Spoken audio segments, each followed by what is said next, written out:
All right, guys, welcome to Anything is Possible. We are, I don't know if you can tell, but we are back in it's tent season. It's raining, it's cold. So, yeah, I told you this day was coming soon after all the summer fun. We're back on the water under the tent. So let me get this, got a hair rig I got to get fixed up. So I got some fake corn on the needle. Let me tend to that right now.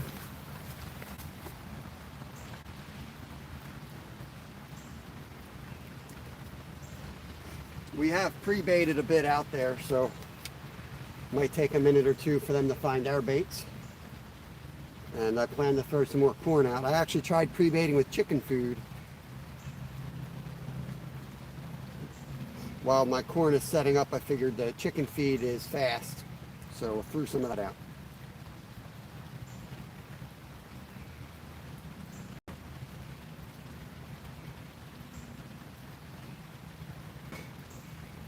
Using the bait needle to get the corn onto the hair loop and the bait stop on the end. That, as you might expect, stops the bait from sliding off. Get that into position. I'm going to throw pack bait on this one. Everything else is going to get straight up corn. Live corn.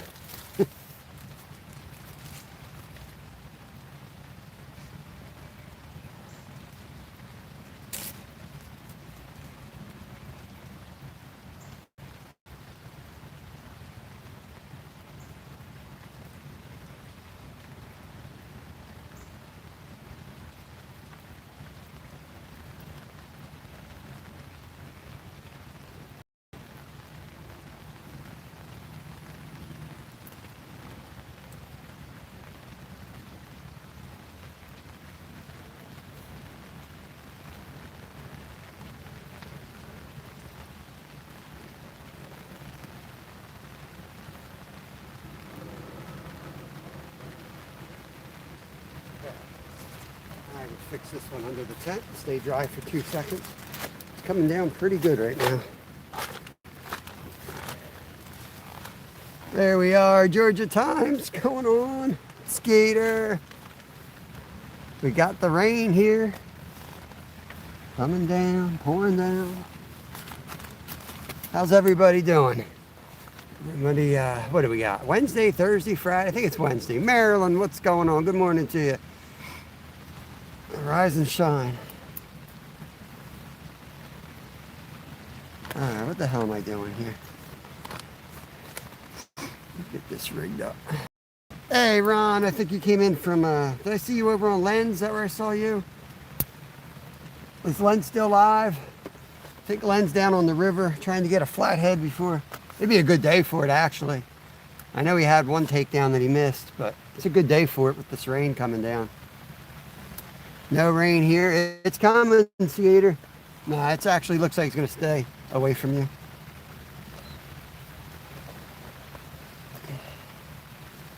Ah, shoot. I shouldn't have cut that. That's one of my... Oh, well. That was just like a $5 musky rig I just cut on the wrong side of the swivel. No worries. I can fix it. Are we fishing at today? Alan Poe, welcome in. We're in Pennsylvania, rainy southeastern Pennsylvania. Mike W, good morning. It's nice. I mean, it's a nice rain. Yeah, we're East Coast here, Eastern Standard Time. Gary Blanco, where are you from, Gary? And thank you for checking in here. The Prince of Persia's in here. I guess the Prince has some spare time on his hands. It's good to be the prince. What's that saying from that movie? It's good to be the king. Something like that. All right. Jose, what is going on, my friend? Argentina in the house. We're U.S., Pennsylvania here. Carp fishing today, buddy. We just got in the water. I'm fixing a second rod right now. We're going to be fishing. Oh, man, I don't know. I have 32 on the... I filleted 32. But we let a lot go too. Yeah, I don't know. We ended up with at least 40 crappie, and then bass and everything. That's the other hair rig. There's Jimmy. What's going on, buddy? Jimmy is in the house. Let me get Ron wrenched up here. Standard mud. Scotty is in. Gary's from the Philippines. Very cool, man. Welcome in, welcome in. I am friends with the Philippines couple. I don't know his first name. I did know it, but I've forgotten it. Jackson's checking in. I'm going to try rigging this up, so I apologize if I missed some chat for a second. I want to get a second rod in the water. It'll just increase our chances. Hurry up and hit the thumbs up there, Jimmy. I have to remember to take a picture or something in this outhouse for you, Skeeter, before I leave. It's hilarious. Yeah, we only got room for one Jimmy in here, Jimmy Rowland. Our Jimmy is going to X that Jimmy out. He's gone. Get out of here. It's not as bad as it sounds, Skeeter, but I'm serious. It's pretty hilarious. You'll like it. Something somebody wrote on the wall. I thought maybe you wrote it.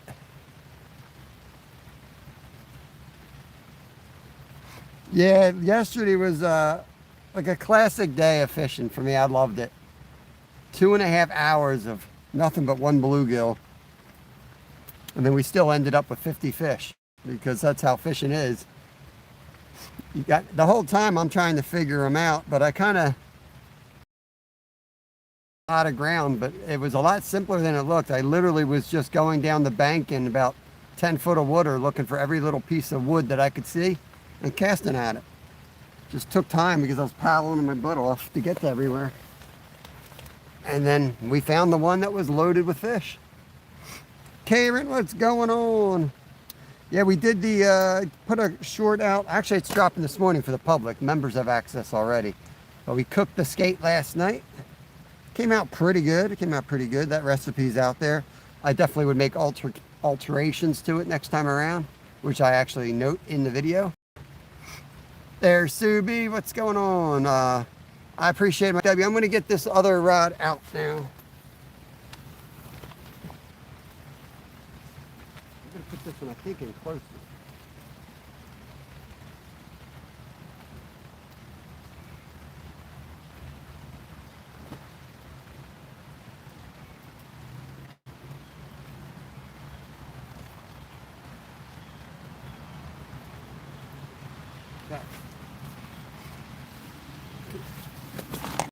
We got another angler here as well.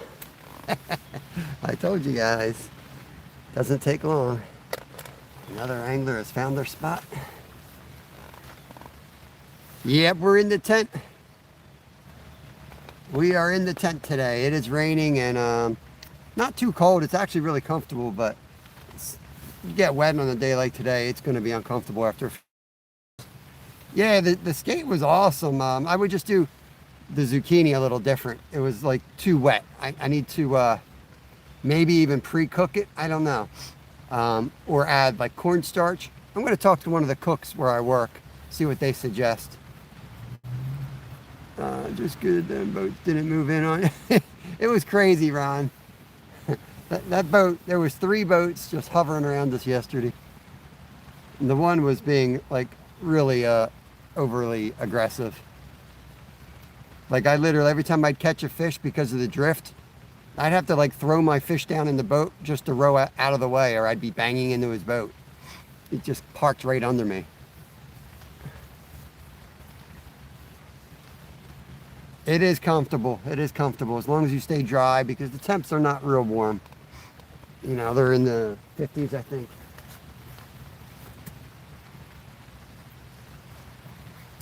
I know this dude. I know this guy. I spoke to him the other day.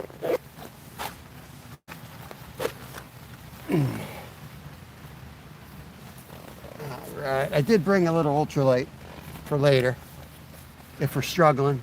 You know how that goes. If we're struggling, we'll break out the other rod and catch some fish. But there's Josie. What is going on?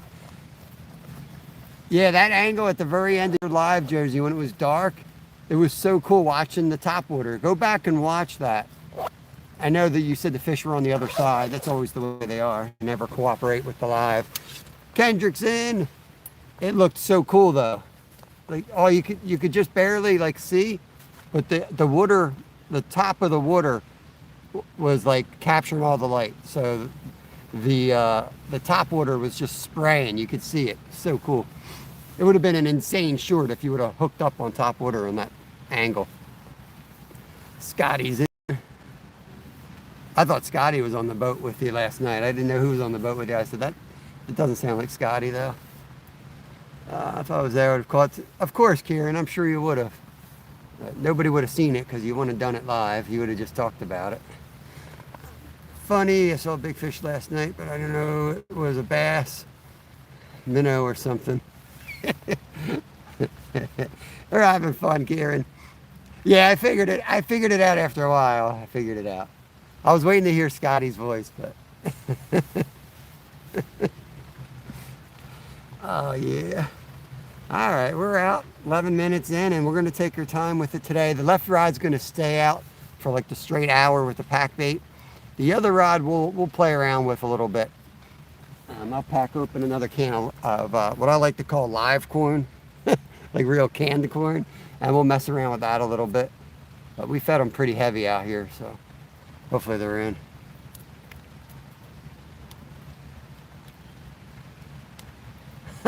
That's crazy funny. That is crazy. Let me pop out of my tent. He's still rigging up. Put my keys in my other pocket. I don't want to lose them.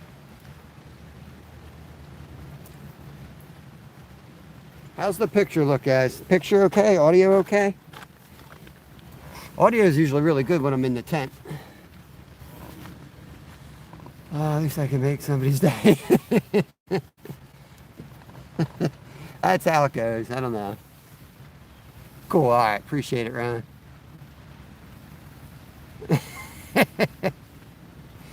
Picture's okay. The audio's okay. All right. Thanks. There's some big bass in that place. We'll be heading there again. Nice. Yeah. I love fishing places where you know there's something really good in. I can happily skunk in those places knowing that, you know, you put your time in, it's going to happen. Today's a good day. Rain like this it should get them fired up today. We'll see. All right, cool. I can't see behind my tent because it's a solid tent. I want to say hi to this dude.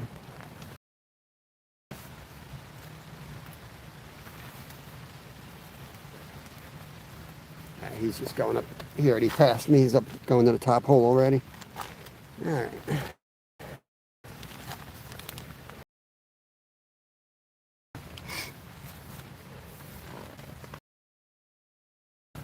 I guess it's coming, Jimmy. I was watching Len F fishing. Len was fishing off the dock. You know, where we always go down on the river where Steve fishes. Steve's dock, we'll call it. Ed's dock previously. I like to call it Donna's dock. She's just not live a lot, but that's really her dock. It was raining there, and it wasn't raining in my house, but it's raining now. Brother and my stepdad were catching last weekend, and then I'm standing there off the dock in the same exact spot, catching nothing. Hey, you have to deal with bite windows. Just because there's fish there doesn't mean they're going to bite. They don't eat 24/7, so sometimes you got to, if they're not feeding, you can still get them on like a reaction strike. But Joshua, what is up? 87. Holy Lord, that's hot. I think we're done with the upper 80s. I took the air conditioner out of the window, so I'm hoping so. Gary, let me get you wrenched up. Appreciate you hanging out. The Philippine and the American couple. Is that it? I can never remember his channel name. It's too many words for my dumb brain to remember. 38 and windy. 38 and windy is rough. And we're talking Fahrenheit. That's rough. Hey, Dorothy, the legend of legends. Good morning to you. We're waiting for the first run here. Hopefully the wind doesn't pick up because I do not have the tent staked down today. For the life of me, I could not find the stakes this morning. They're somewhere in my house. There's Alan. I think I said hi to Alan. I can't remember. I feel like I said hi to you, but maybe that was responding to a comment on a video.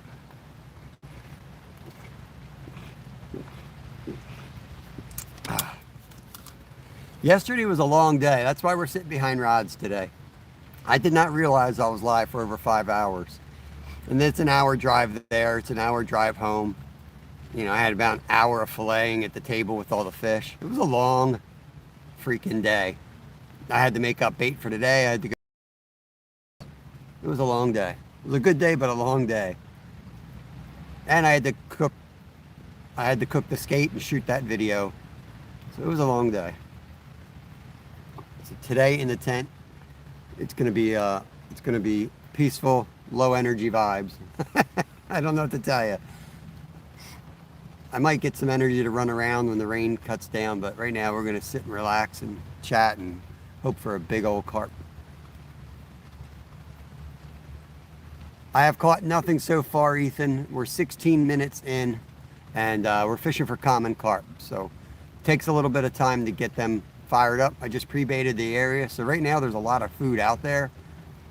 So it will take some time for them to come in and find our baits, usually.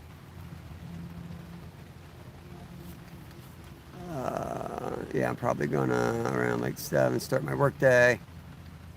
Yeah, it's nice to be able to make your own schedule, that's for sure. Yeah, I mean, I could drink a Monster and 2 cups of coffee more, but all that fake energy, when you get to about 50, man, all you're doing is borrowing your energy from tomorrow. It's gonna hit you. Stuff's no good for you. Sometimes you need to just chillax a little bit, eat healthy, and wait for your body to regenerate. It don't matter, Gary. It's like saying Christmas to somebody who doesn't celebrate Christmas.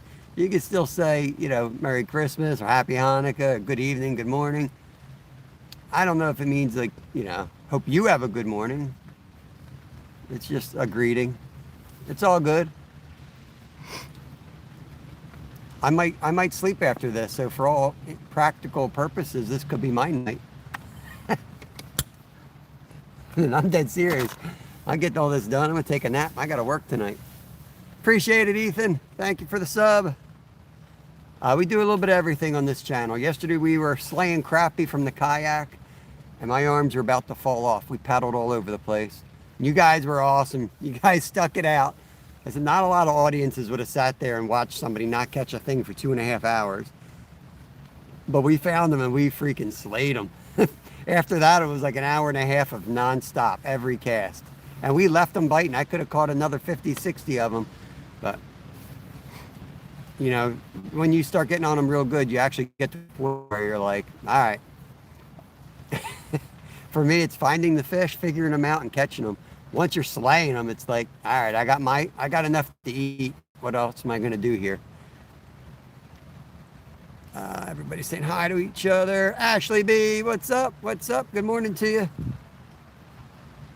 What's charging your phone? I need to figure out what to use. Oh, funny you should ask. It's time for a commercial. Brought to you by the makers of Ogre. So this is actually, I did a video on it. They gave me this thing free to review. So it's got lights. For night fishing. It's got a fan, which is great for keeping your phone cool when it's hot out. It oscillates. I think I figured out that word, right?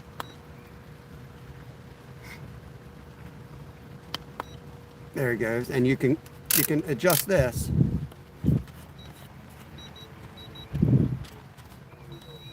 And then on the back, you got the charging ports. And I don't know what do they go by, amps? I don't know what the ampage, if that's a word, is, but I know I can recharge my phone 4 times with this thing. It's pretty awesome. That's what I use right now. But there's all kinds of similar banks like that, but I like that one.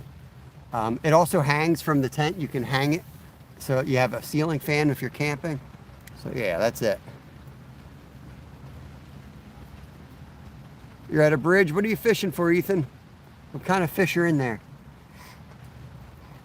For me, it's like 6 pound of line, size 6 hook, and a worm will catch dang near anything you want to catch when you're fishing in a creek.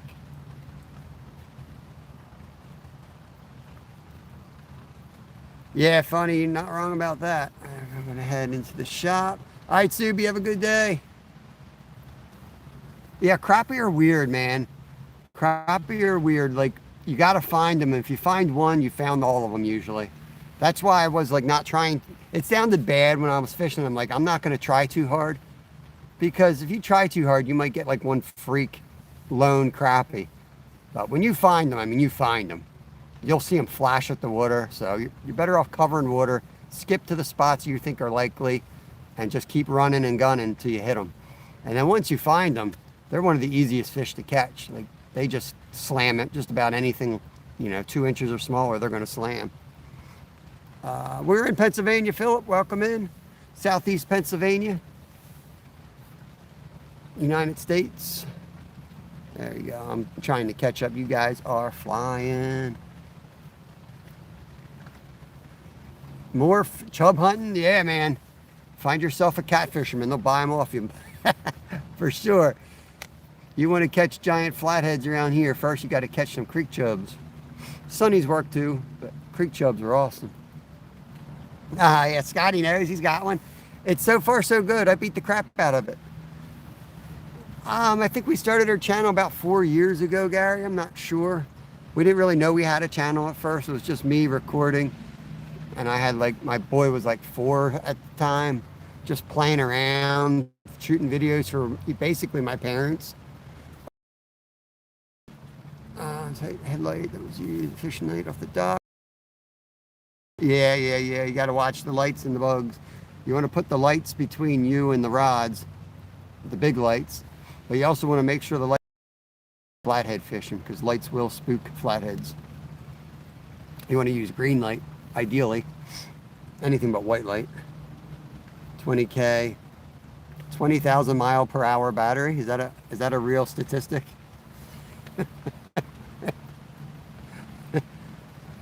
Anything. What part of the country are you in, Ethan? Are you in the U.S. or where are you?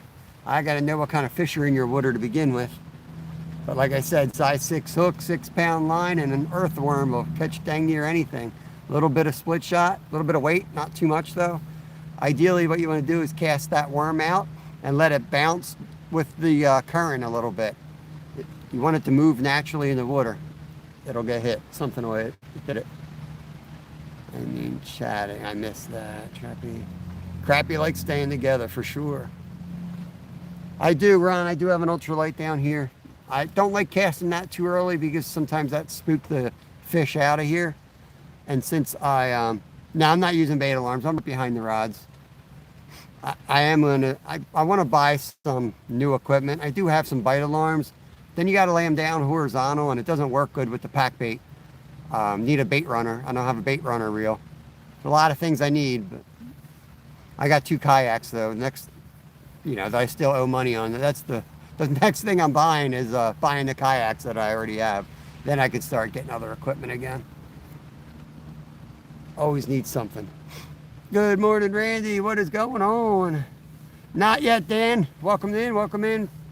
We've been live 23 minutes trying to catch some common carp. So it's going to take some time.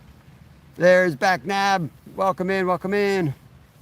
The pole on the left, I think it's your left, the red and black with the yellow tape.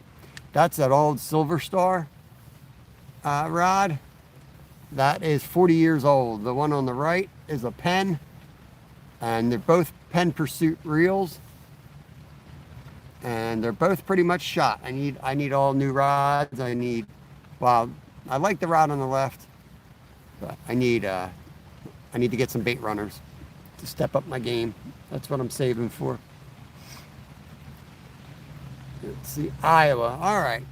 So yeah, I would go with the worm, man. If not knowing your area that well, I'm sure you got earthworms around there. I would be digging around rocks, see what kind of bugs are around. If you got crayfish, throw crayfish. Helgramites if you got them. Throw something on that little hook and get it out there. Figure out what's biting. If you know there's carp in there, then I throw a handful of corn out there and then put some corn on the hook and cast that right in the middle of the handful of corn you threw. See if you can get something on that. Yeah, Ralphie, hook 'em. What's going on, brother? Man, you guys are flying. You get some water in me here.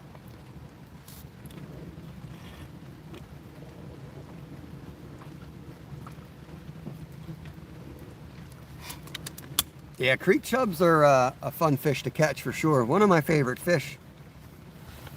Hence the our membership levels. We have minnows, chubs, sharks, and marlins. That's why I got chubs in there. More if I've caught carp on sweet corn and maggots. Yeah, I catch mostly on sweet corn. That rod on the left just got a tap. That's the pack bait. Something's hitting the pack bait now. See if it goes.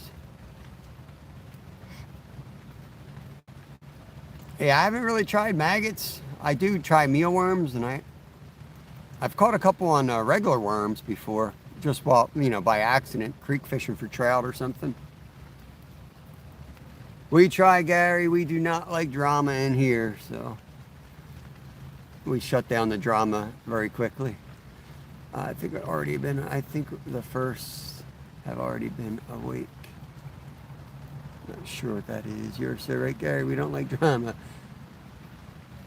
Yeah, update those. Big John needs a makeover, Skeeter.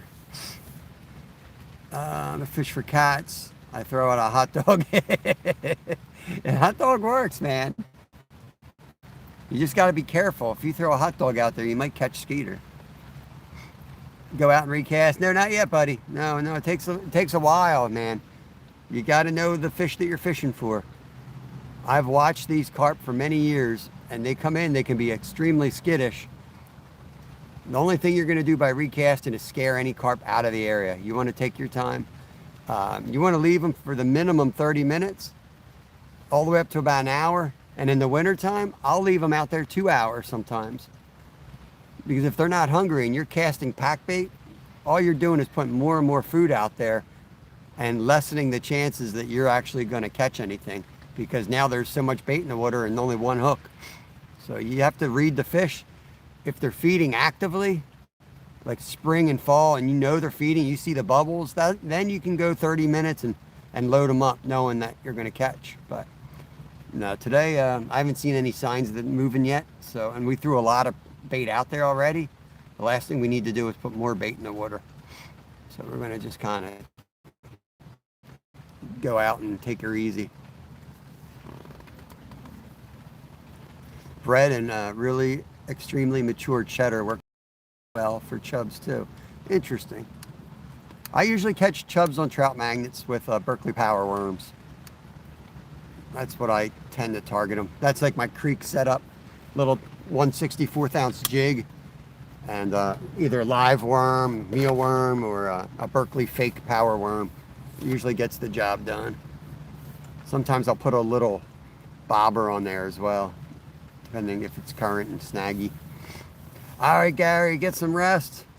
Appreciate you coming in. We'll see you hopefully tomorrow. We're going to be out in the kayak tomorrow.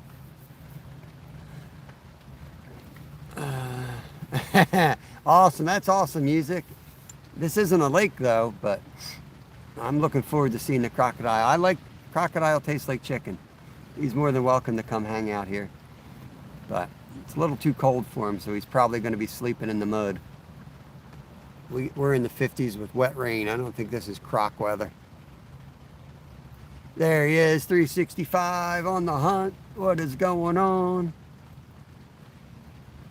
Let's see, the reason I like using maggots because you can have them. Definitely, they breed respawn. Yeah, that's what I do with the mealworms too.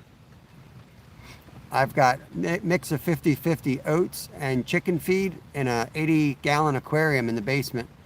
And it's just an infinite supply. They just reproduce. And I know you can get real nerdy and separate the larva and all that stuff and be more successful, but it's pretty easy. I just let it go. Occasionally I'll throw a carrot in there.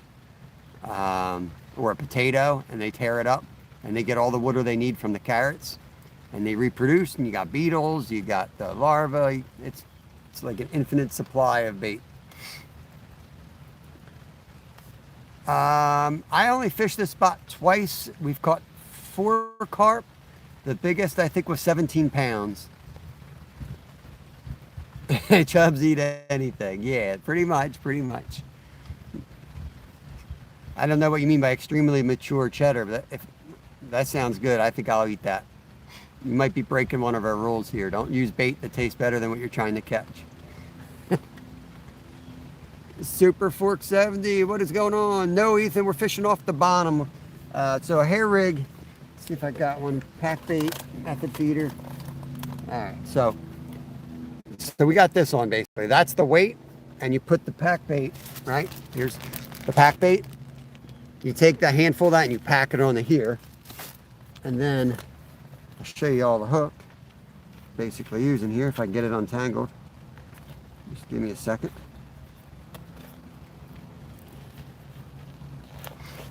Okay. Well, maybe it'll be. Then I use a hair rig. So there's the hook. So that comes off of the bottom of it like this, right? On here, you put the corn on the loop. You don't put it on the actual hook because you want them to get that deep in their mouth. You want them to suck that up deep before they feel the hook. Because as soon as they feel that hook, they're spitting. They're getting it out.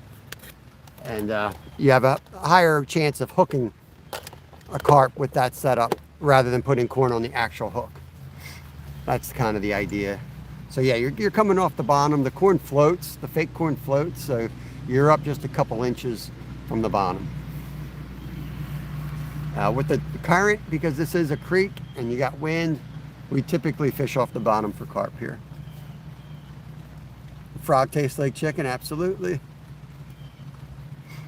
Mm-hmm.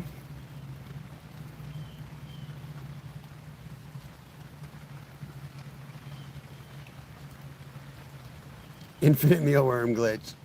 When I lived in Kentucky, we used the gulp maggot. Yeah, gulp maggots. I used them ice fishing a little bit in winter. I jigged with them a little bit. Did pretty good. Once I figured out I needed like this, I forget what it is, it's like a teardrop diamond jig. It's the type that you vertical jig, and where you hook your line to, the eye is actually in the middle of it. Once I got one small enough and I got the line small enough, we started slaying the panfish through the ice with that setup.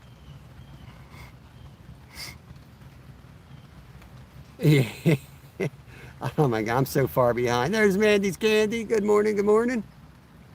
Welcome in. See. Jinanja?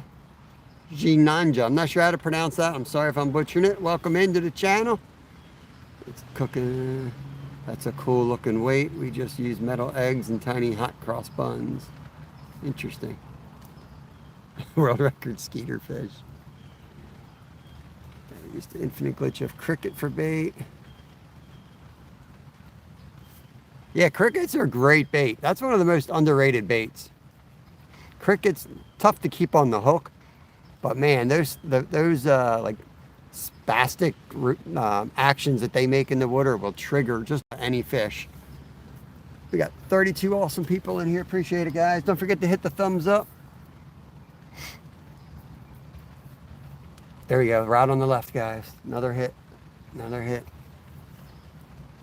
We should be getting down the time where we should be getting something hopefully soon. If they're going to be active and they're going to feed, then again, you never know. It could take all day, but hopefully we'll get something soon here.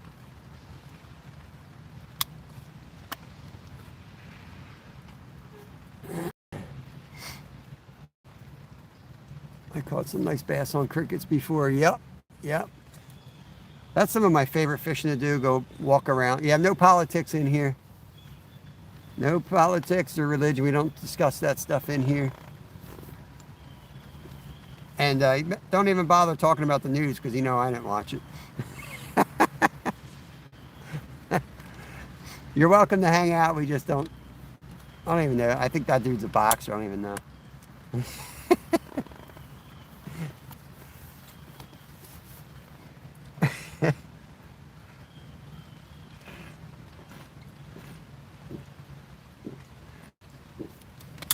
You guys can talk.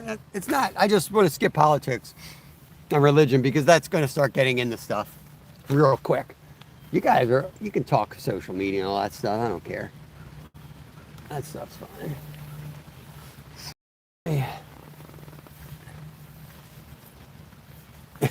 Now you're close, Southern. You're just new to the channel. We just don't go into the whole politics thing. We have a real diverse audience. We got freaking vegan members. We got all kinds of members.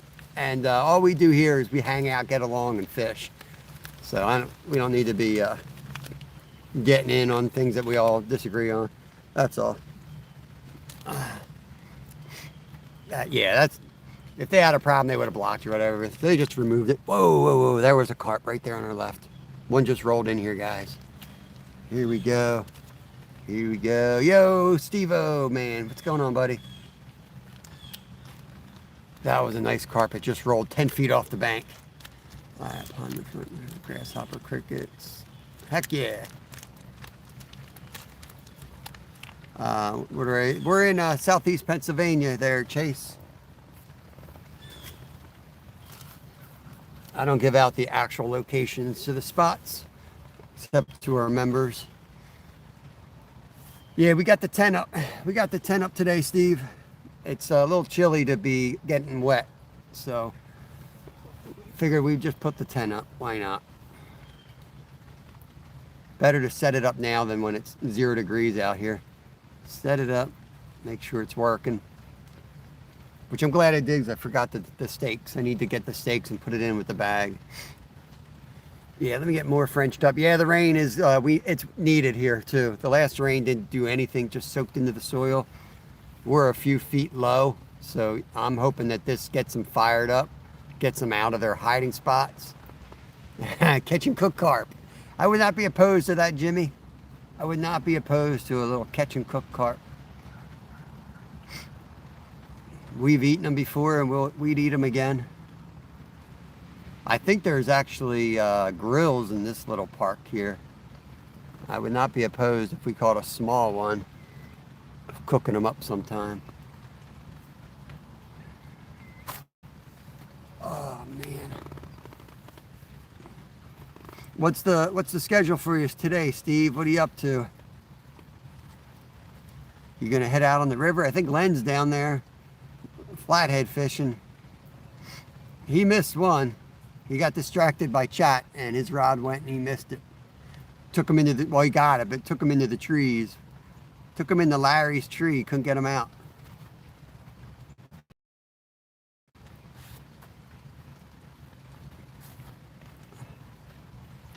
If he is live, you guys head over to Len F Fishing, drop him a sub and thumbs up. Just tell him I sent you over there. He sends folks over to, he's going for flatheads. So you can bounce back and forth.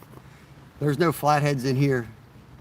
And he probably won't catch a carp on his setup. So you'll have to toggle between two of us if you want to watch catfish and carp today. Len this too. Oh man, one of those days. That's how we are with carp. Like we'll go three for three, and then the next day we'll go 0 for 3. You just never know. Relax until I go fish. You're going with Ed. That's tonight. Gotcha. Yeah. That could be really good with this rain. That could be really good tonight. There's Kelly, Bullock Experience. What's up, brother? Hope you've been good. What have you been up to, man? You just busy with work or what? We're carp fishing today, so sit here and watch these poles not move all day.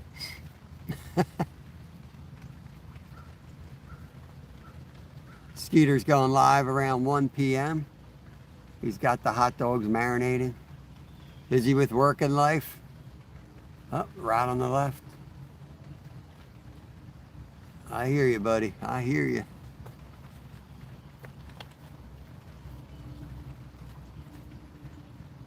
I'm watching that rod on the left.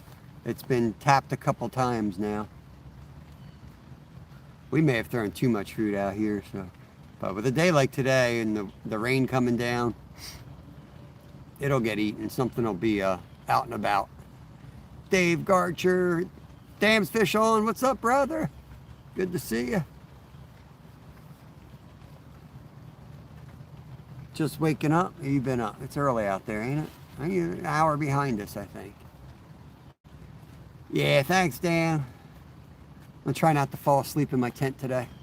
I'm just gonna relax. We're gonna hit it hard tomorrow. I'm looking forward to, I still got the kayak right on the roof. We're gonna go to a pond that's all choked up with weeds. And I'm gonna buy some large shiners and we're gonna vertical jig. See if we can get on some big pickerel. I don't think a lot of people get to see live pickerel fishing, so we're going to try to get on some pickerel. At the very least, we'll catch some bass and some big white crappie are in there too. We'll see what we can catch. Any kind of bait changes this morning? I pre-baited this area. The only difference we did, instead of the feed corn, I did a little bit of research last night, and some of the dudes suggested using chicken feed. And, I got tons of chickens, so I mixed some chicken feed and some bird seed, and I hit the spot before bed last night hard with a lot of bait. And all I see are turtles. Freaking turtles. That's all I'm seeing out there. I think we called in every turtle in Pennsylvania. That's about it. But we'll see what happens. I wanted to bait down here and pull the carp away from that tree. But if we go 2 hours without a bite, we might move down and fish the tree. It's just a tough spot to get the carp out of. They run into that tree and you're kind of screwed right away. What I miss, usually where I am in the UK, the carp tastes bad. Keep the carp in for a week or two, flush out the dirt. That makes sense, Morph. Yep. Some people do that stuff around here. There's a couple bodies of water that I'll take them from here. Most of them I won't because they're polluted water. But yeah, there's some spots here where they're pretty dang good. You just have to, what I do is I bleed them right away. I unalive them, bleed them out, and then throw them right on ice. And then I'll pinch the fillet and remove the dark meat off the back side of it. And I mean, it tastes dang good. Nothing wrong with it. Smoked, it's one of my more, I'd say one of my top 3 fish smoked. It's delicious. All right, Kelly, thanks for coming around, bud. Appreciate it. Hunting and stuff, J&J. Good morning, good morning. Yeah, I feel like people used to do that a lot back in the day in the U.S. Remember people keeping like catfish in bathtubs and stuff.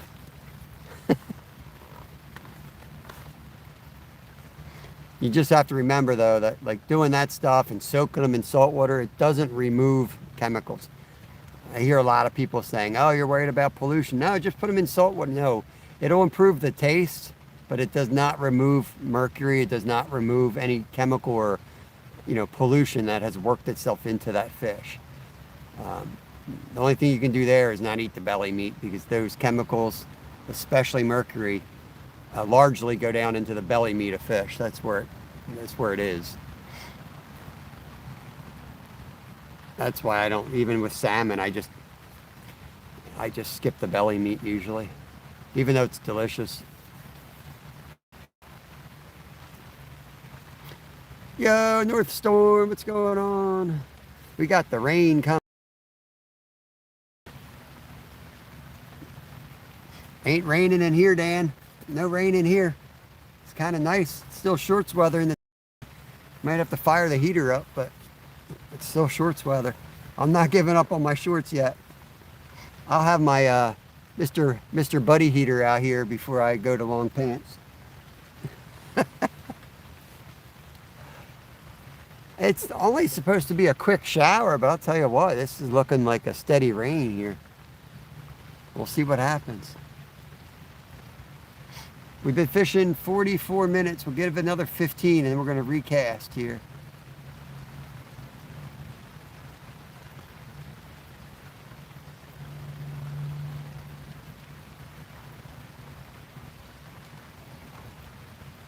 Oh boy. Maybe we'll worm out on the side as well then on my ultralight. We'll see. Let me play in my tackle box. It's always a good way to get a bite. Stop paying attention to the rods and start looking through something. Look up and the rod will be down. It's raining in my shop. Walked out to the truck to leave. Saw the water running. Oh no. Pressure tank blew a hole. Oh crap. Oh, that sucks.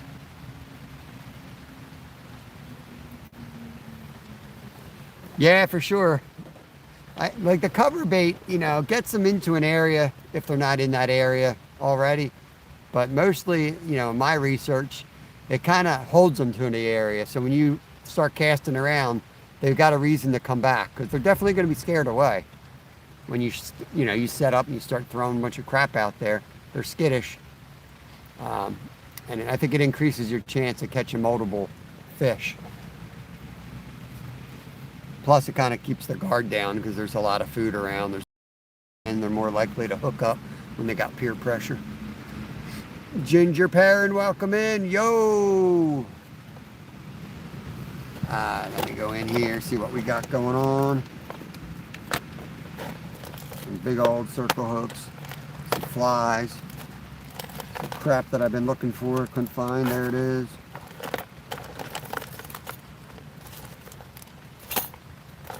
Any of these rigs? Let's see. Got white corn, green corn, yellow corn. Oh, there's a nice size hook to catch just about anything.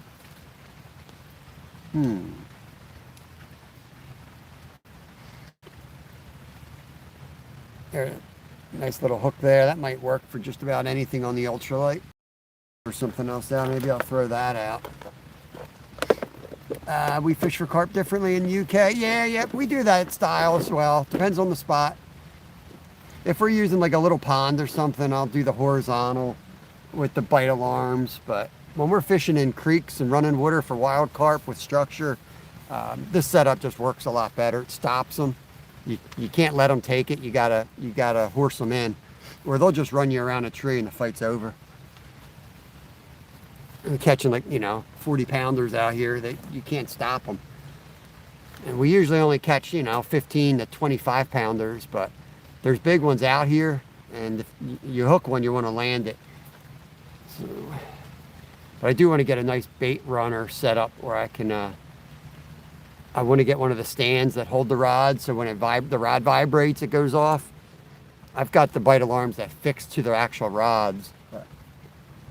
For right now, this setup works good for us. Yo, GP in the house. What's going on, brother?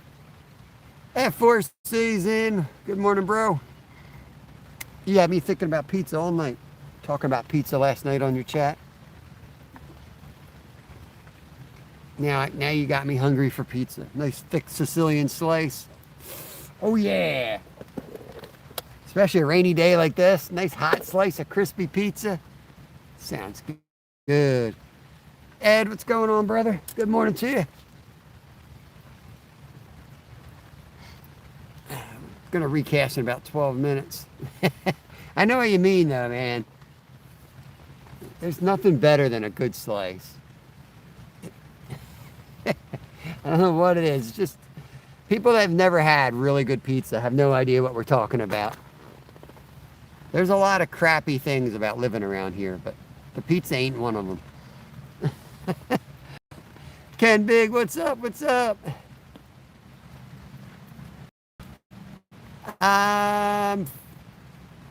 Finger. Yeah, no. They're probably referring to silver carp. They're the carp that are like jumping out of the water. Also known. Those are all over the place. But yeah, we do have a lot of common carps in the rivers, but they're, at least in Pennsylvania, they're considered naturalized now, which means the bass, you know, they're no longer harming the bass. They're actually fit into the food chain because the bass are eating the baby carp. But there was a time not long ago where they were considered invasive here and people threw them up on the banks. But now they're starting to get a following, much like they have overseas, where people are starting to realize what an awesome fighting fish they are. And a lot of the folks who are struggling financially are starting to eat them because they realize they ain't really that bad to eat either. Yeah, the silver ones, we don't have those around here. I wish I had fish jumping in my boat. Those things are crazy though. I've seen people wearing like hockey masks running up and down the rivers. I saw Rut Daniels water skiing, spearing them. Tying some knots here behind the camera. Hey Merlin, what's going on? I don't think you're getting the rain up there. We got a rainy day here. It's gonna bring the creek up finally.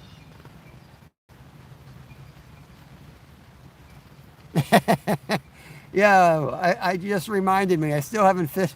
I have my catfish rod all backlashed. I still have to fix that. Every time I see backlash come in here, I remember.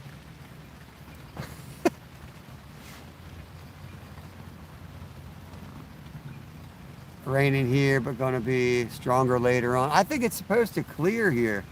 Let me get thin game was a names. I don't know how to. I don't know what part of the words to pronounce there. Depending on how I pronounce it, I could come up with 3 different names there. It's like a word search.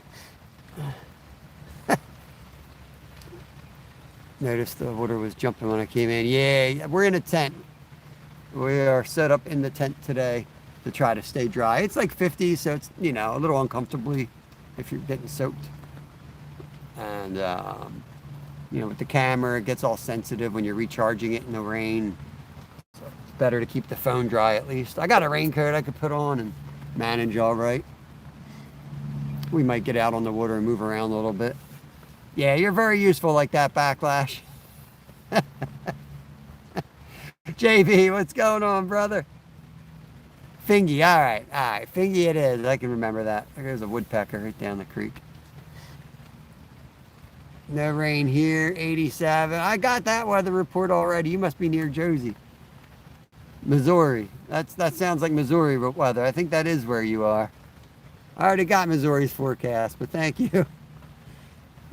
It is chilly weather, Paul. A little chilly out today. Good morning to you, brother. I appreciate it, Backlash. Tell Panda. Mindy said hi. Hi to the fam. Hope you guys are doing good. Missouri, you see that? See that? I pay attention. Sometimes I pay attention.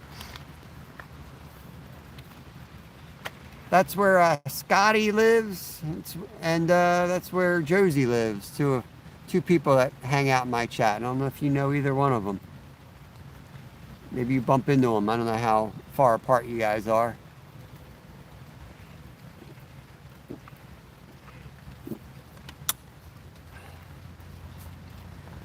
All right, I'm going to recast in just a few minutes. I'm going to throw that rod on the right out up under that sycamore tree. And the other rod pretty much straight in front of us.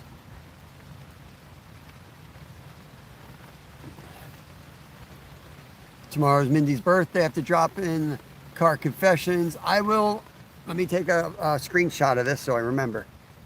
I will do my best. I hope I don't forget. 55. I don't know what it is here. It's not much. It's probably upper 50s. It's pretty chilly. I definitely should have put pants on. It's definitely pants weather. Let me tell you. I would throw it in the tree, not under it. They do like cover. I mean, I caught all my fish yesterday in that grapevine that was underwater. But this tree's above the water, Backlash, so I'm going to cast under it in the water.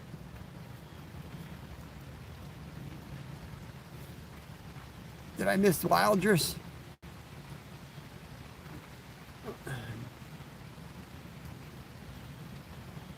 Oh, there they are. 0 fish. It's a round number. It's a round figure. Looks like a donut. We'll get into them. It's just going to take some time. we're not mobile today. We're set up in the tent, so they got to come to us. We're going to wait them out and relax. Make sure my phone's not getting soaked. Welcome in, Wilders. Thank you for joining.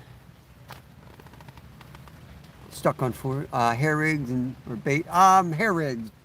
Method feeder with a hair rig. I'll show you what we use. So I use this type of, that's the weight, you know, that we pack it on. Anywhere from like 20 grams to 40 grams, depending on the current. And then, like a size 6 hair rig right there. Something like that is typically what we use. And I'll put fake corn. Sometimes we'll use boilies, sometimes we'll use real corn. But I like these guys. They float up off the bottom a little bit. And we'll put that on the hair rig, the loop. But we'll see. I mean, I'll change it up as we go. Sometimes in these creeks that are shallow where they get real skittish, you're almost better off going with a straight up hook and a couple pieces of real corn, as long as you've chummed up the spot. We'll see what happens. Statistically, I do best on that setup. There's times where I will throw multiple rods in different styles, and that always outperforms for me.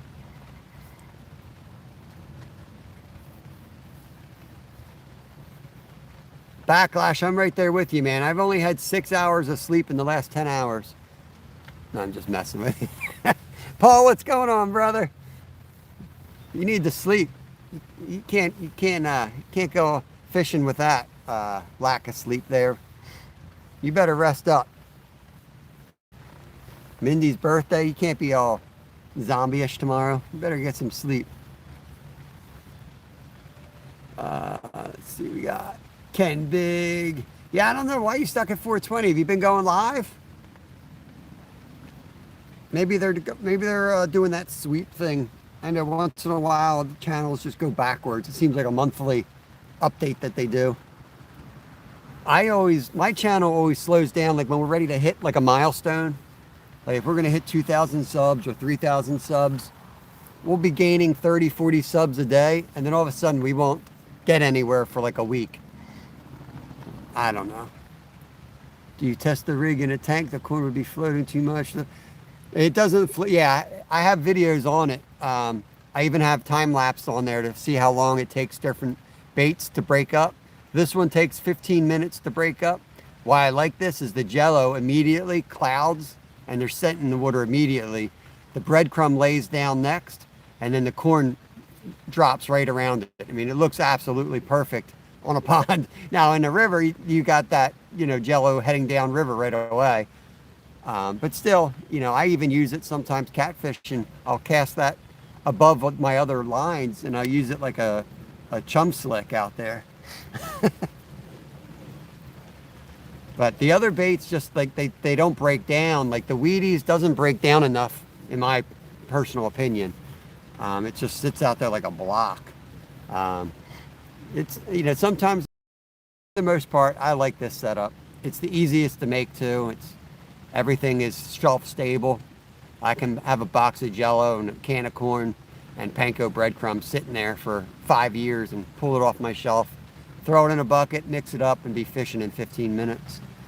I use a lot of different extracts and other things, and like bird seeds, coriander, anise, vanilla, all kinds of crap, mulberries to spice it up, you know, but I'm getting that now. I'm so close to 2K. Yeah, just ride it out, man. All of a sudden, it's like you're up against the wall, but it'll go. It'll go. They're just cleaning out the dead wood. People that have subbed that are gone or not watching anymore, or, you know, have multiple accounts or even maybe close their accounts. I don't know. I don't worry about it. I told you what I'm doing, man. Next week it's going to be pumpkin spice. I haven't tried it yet, but I'm going to make a second batch, and it's going to be pumpkin spice. It's going to be all these rich white girls walking around with boots and fuzzy vests on. It's gonna be all pumpkin spice out here on the river.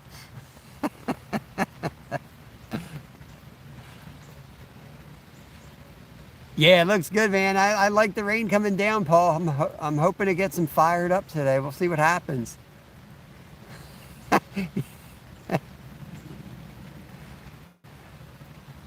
Yeah, yeah, for the basic white carp. That's so wrong. It's true though. It is so true. I don't understand. Like, fall comes and you see these people walking around town with their little coffees all the time. I'm like, you guys love summer. All you talk about is I can't wait for summer. I can't wait for summer. And it's like a dead zone out here. You don't see a human being all summer.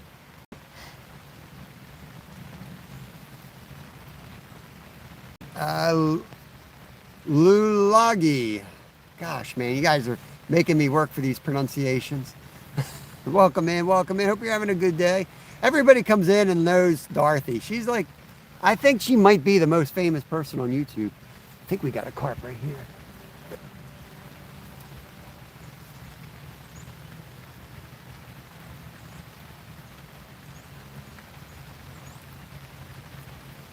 Yeah, we got a carp right off the bank here.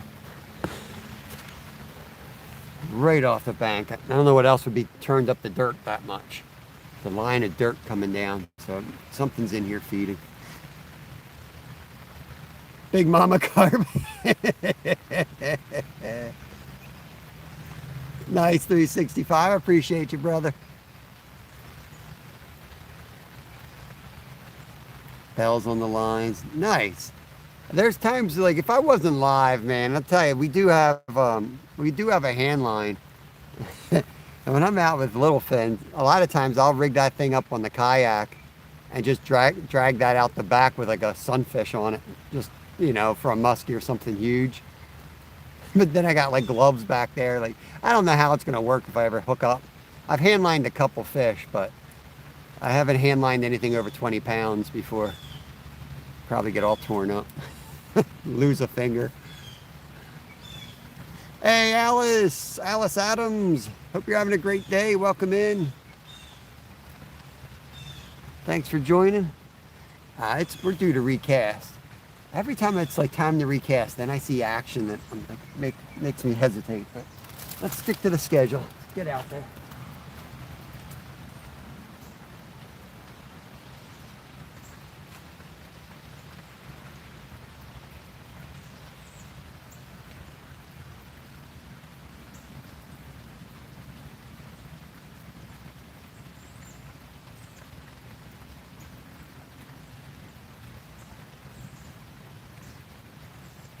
So that's the setup right there. I got one piece of white corn and then two yellows. I thought it might look a little bit different than the regular corn that I throw out.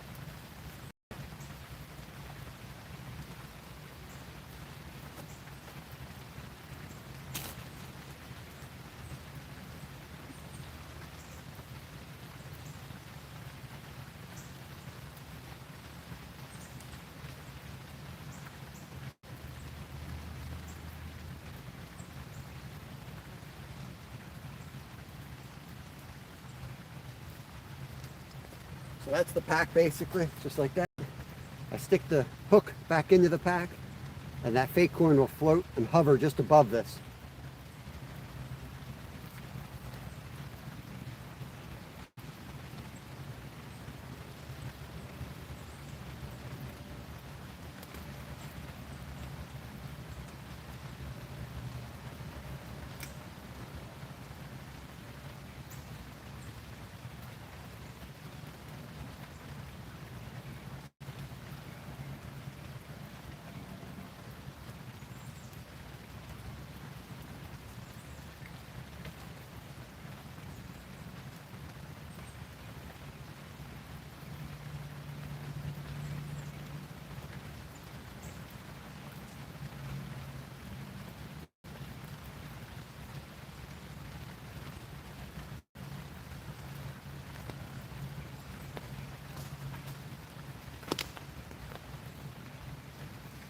I just took a direct shot. This I'm just going to let it dangle. This is just a regular sinker. I still try to get some pack bait on that actual lead. It'll probably fly off, but that's okay. Again, hair rig, fake corn off the back. Going in close on this cast.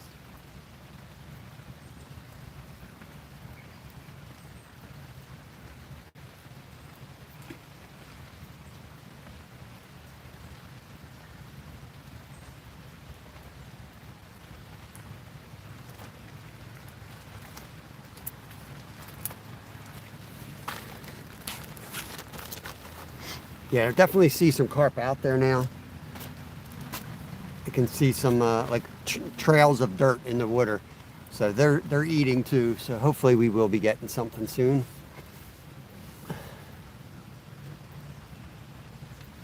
Beware you if there is a crocodile. There's no crocodiles here. We're in Pennsylvania. It's too cold for them.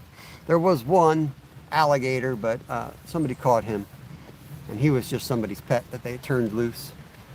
Triplets, what's going on? Welcome in, welcome in. I'm going to wrench you up. I forget where I met you, but I know you're good. So you go right to the front of the line there, wrench you up immediately. Checked your channel out, I know.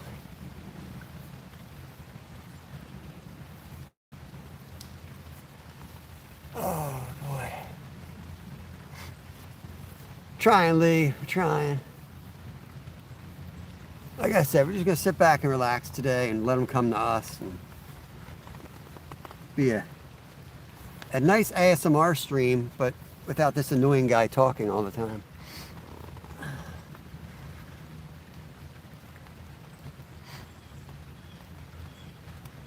Tomorrow we'll be running around like maniacs.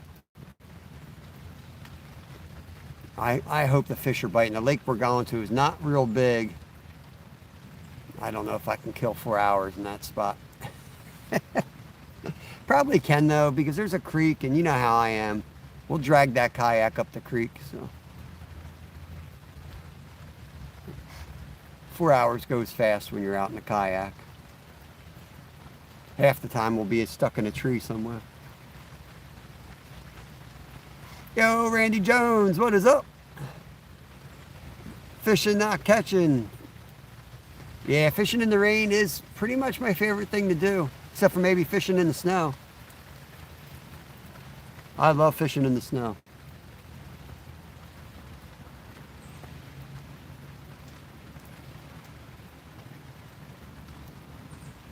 You got the ASMR, you can't run very far without an inhaler.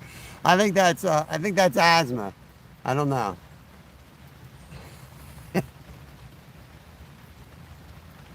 Yeah, it's like I don't know. It makes you feel like a kid. I mean, I had a career racing bikes in snow, which is a very weird career to have, but I literally did that for money. And it was so cool. We do all kinds of events, and we get all kinds of people out there, and it was like they turn into little kids in the snow. So much fun. Yeah, we don't have snake heads yet in this body of water, I don't think, but they're not far from here, and it's only a matter of time that you know, they'll get up in here. Only a matter of time. But they won't last here, I'll tell you what, because they're a really good eating fish, and this is a really clean stream you could eat them out of. So let me tell you, as soon as they're in here, we're going to be eating good. We're going to be eating snakehead. I joke around about that. You know, certain bodies of water, people get all crazy about fish. Flatheads are gonna take it over. I'm like, well, if you just, you know, worked on cleaning up the environment, it'll fix itself. A fish like a snakehead or a flathead, they're super tasty. They'll never overpopulate because people will go out and fish for them, catch them and eat them.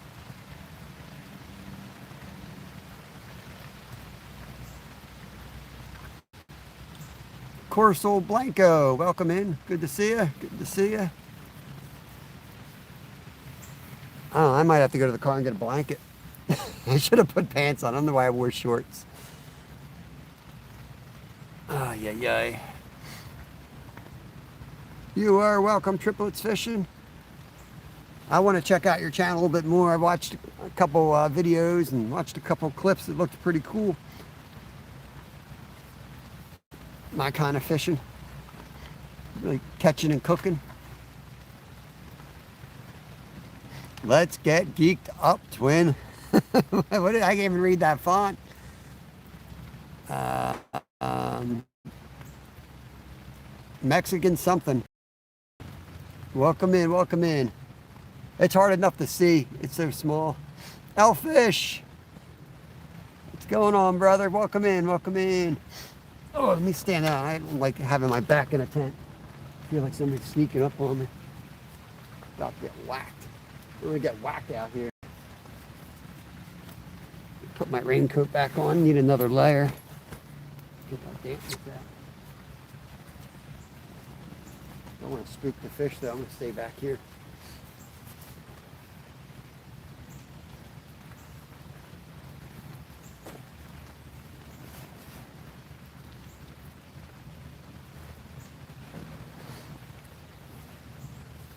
What I'm hoping for is to attract a large pod of carp into this area where it might take an hour or two to get a fish, but then we catch 4 or 5. That's kind of always the goal when you bait up a spot like this. If there's just one carp hanging out, well, I dang near filled him up on feed already, so I'm hoping there's a pod. There was a week ago. When that water was clear, you could see them out there.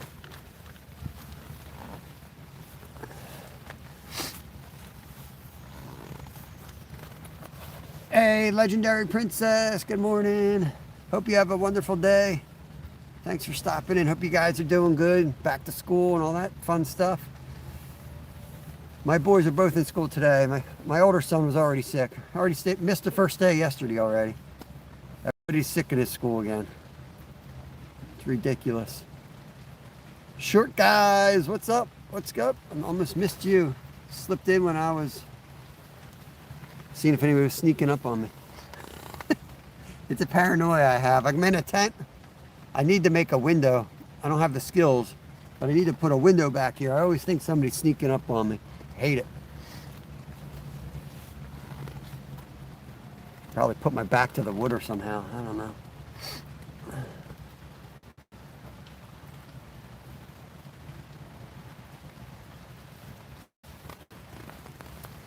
See if I can find a worm, throw the worm out. I don't dare put I don't want to put corn on here. Most people catch barramundi, mud crabs, coral trout. But you gotta, wow, that's awesome, man. I don't know what coral trout are. Are they related to like rainbow trout? Are they salmonoids? Is that a different species altogether?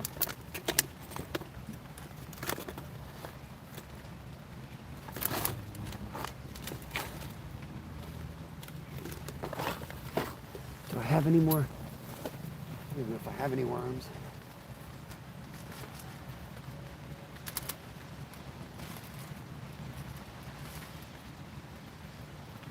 Oh, there's one worm.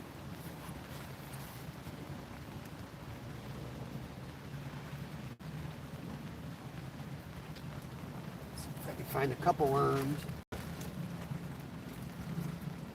Oh yeah, there's some worms. There's some worms hiding here. Now, hopefully a carp doesn't take this, because I don't have a third rod holder with me. And we're sitting far enough back that we ain't getting to it. If a carp hits this, that rod's going to be Donski.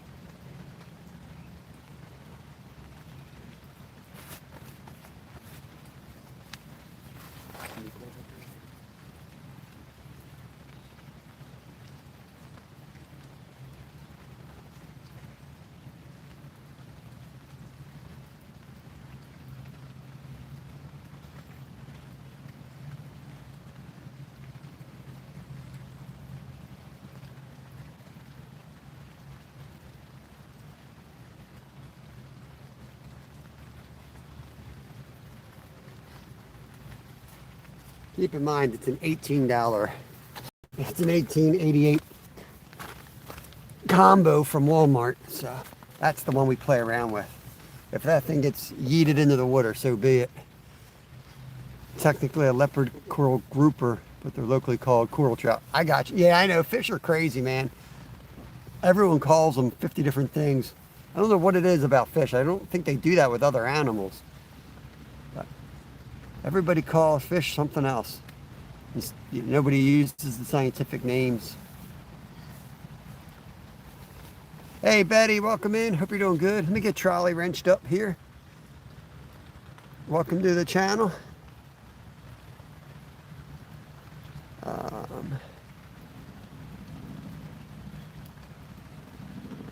Mr. Green G's. Yeah. Let me check my pocket, see if I even have my license on me today. Change clothes. Yep. See, that's why I don't like, make sure my personal info is not on there. Yep. There it is. Yeah, that's why I don't like changing my, I like to have like a fishing attire. It's like my fishing suit. I'm really good at forgetting everything I need, so I like to stick it in a pocket and leave it there.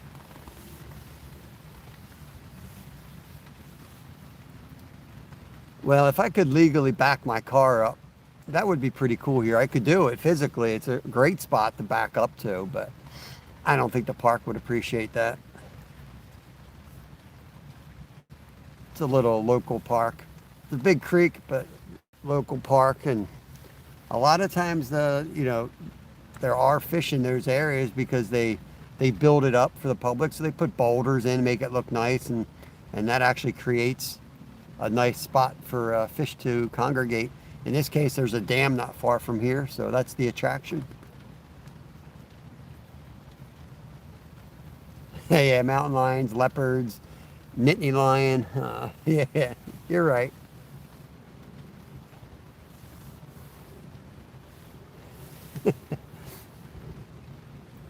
Can you show the authorities your license online now?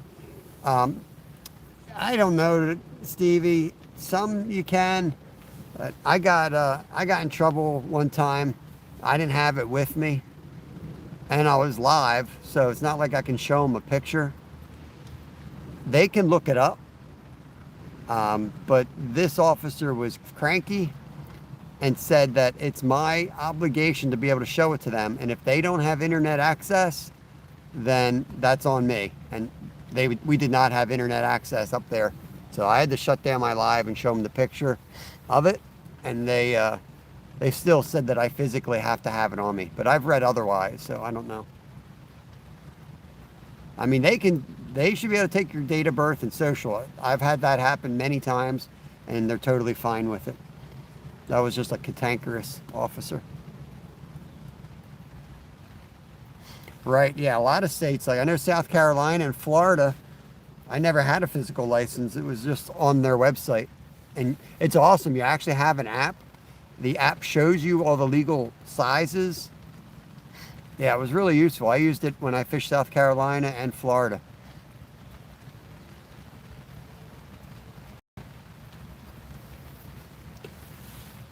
Yeah, leave it to Pennsylvania. Of course, we don't, I mean, I don't know. We don't have internet access in a lot of places. So maybe that's why they haven't. I mean, a large part of Pennsylvania, you're not going to have really good signals and access. It's called Pennsylvania for a reason.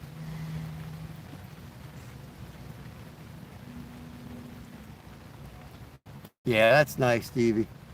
I mean, it's silly not to have one. Like for somebody like us that we're always out fishing, it would be silly to not have a license. I get it New Year's Day. I get the license. Most of the game wardens around here, they know me. They recognize me. So what I try to do is I just put my license, like when I'm out fishing a spot where I know there's going to be game wardens, I lay my license next to my chair so they see it. And then they won't even have to come over. They just look at it and walk on.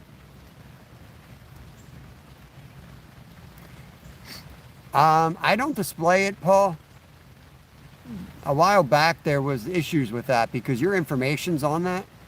And I remember there was a time where there was like animal activists were out there taking pictures, and I don't know how true it was. It was really before social media, but there was some negative stuff going on with that. So I think that might be one of the reasons they said you don't have to show it. You don't have to have it out. You have to have it in your wallet at least. Yeah, Jocelyn, I actually have tiger nuts somewhere in the car. That's a thought. Maybe I'll go get them. I got strawberry tiger nuts out there. Welcome in, Jocelyn. Clearly knows something about carp fishing. Dropping some tiger nut info. Waiting to see if somebody in here don't know carp fishing times you out. Talking about tiger nuts. But no, it's a real bait. I've caught a couple on them. Mega Babies Gaming Corner. Hello there. Welcome in. Oh boy, another walnut.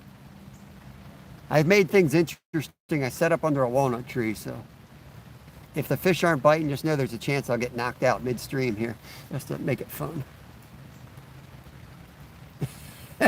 Fishing, not catching tiger nuts. Right, there's animal activists will follow you home just to invite them in. Some venison steaks and fried fish. Yeah, my dad hunted a place one time when they threw red paint on the cars as they were coming into the hunt. So they used to be a big thing around where I live. It seemed like they've kind of chilled out. I don't know. But there used to be a lot of like organized hunts here because we're close enough to the city where we have some places where make sure my phone's not getting wet here. Rain's coming down a little bit harder. Where there's too many people around, there's too many deer around. They got to take the deer out. That rod on the left is getting bumped. See what happens here. Keep an eye on that left rod. A little bit of slack in that line now.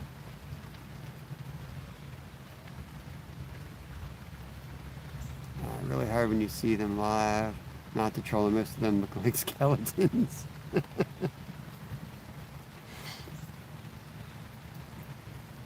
I have, like I said, like we got into the whole discussion yesterday. That crazy person came in and tried to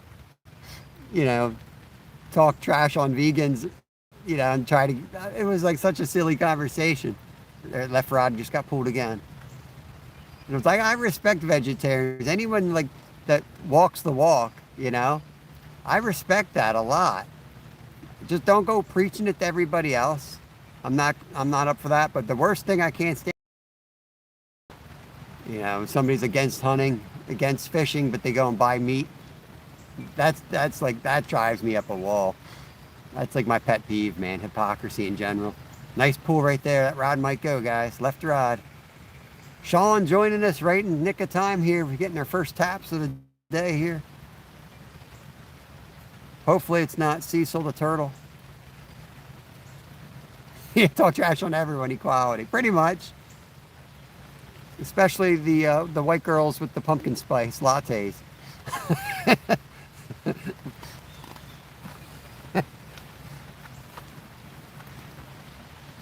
Yeah. Come on, let's go. Let's get our fish here. Let me run out in the rain, get soaked. It'll be perfect. Perfect time to take the rod down. I have this image in my mind. You guys probably know, like where you have, it's the puffy white North Face jacket. Oh, come on, come on. Is it gonna go? Come on. Let me clear my running, clear the spot where I'm going to launch into action here. Every single short, when we have like a big old takedown, I hit the phone on the way out. I don't know if you've noticed that on my shorts, but the phone always goes rocking out of here because I jump the line like I'm a defensive end coming around the end. The boot, yeah, the Ugg boots, yeah, exactly. Yeah. For sure. And sometimes they're accompanied by the very well trimmed and groomed, bearded dude with the red and black flannel. Looks like grumpy old man flannel that has never been outside more than 2 minutes. See that reaction time? I'm ready. Probably blow out a hammy coming out of here. I wish you could see the setup. Like I've got a tripod that's broken, so the tripod's up there, Then I have the vice grip hanging off the side of it. So it's blocked 80% of my exit here. So I gotta like duck, which I probably won't duck, and I'll probably hit the phone with my head on the way out.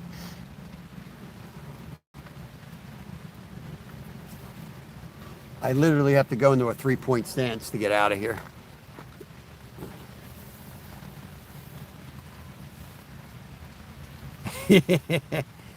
Flannel but tight jeans, yep. Craft beer than Craftsman. But yeah, wait till you see my next video for the members only, Paul.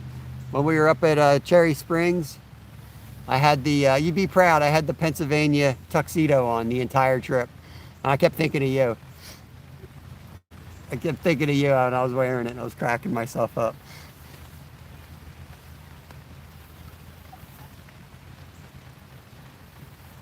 I should have, maybe that's in the car. I try to wear my Anyfin sweatshirt, but my Pennsylvania tuxedo is nice.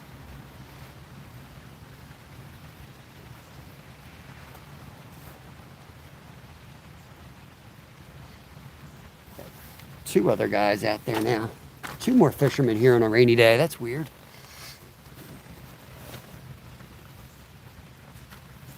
Fishing Raccoon Creek, sweet. I don't know. I think that tuxedo might also be the Missouri tuxedo. I don't know.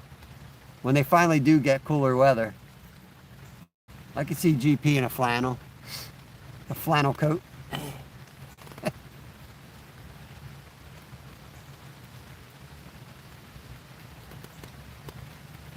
Well, I kind of forgot that little rod was out there. I'm not gonna lie. No idea if we had hits on that. It could be stripped. Glad to see the rod still physically there. That's nice.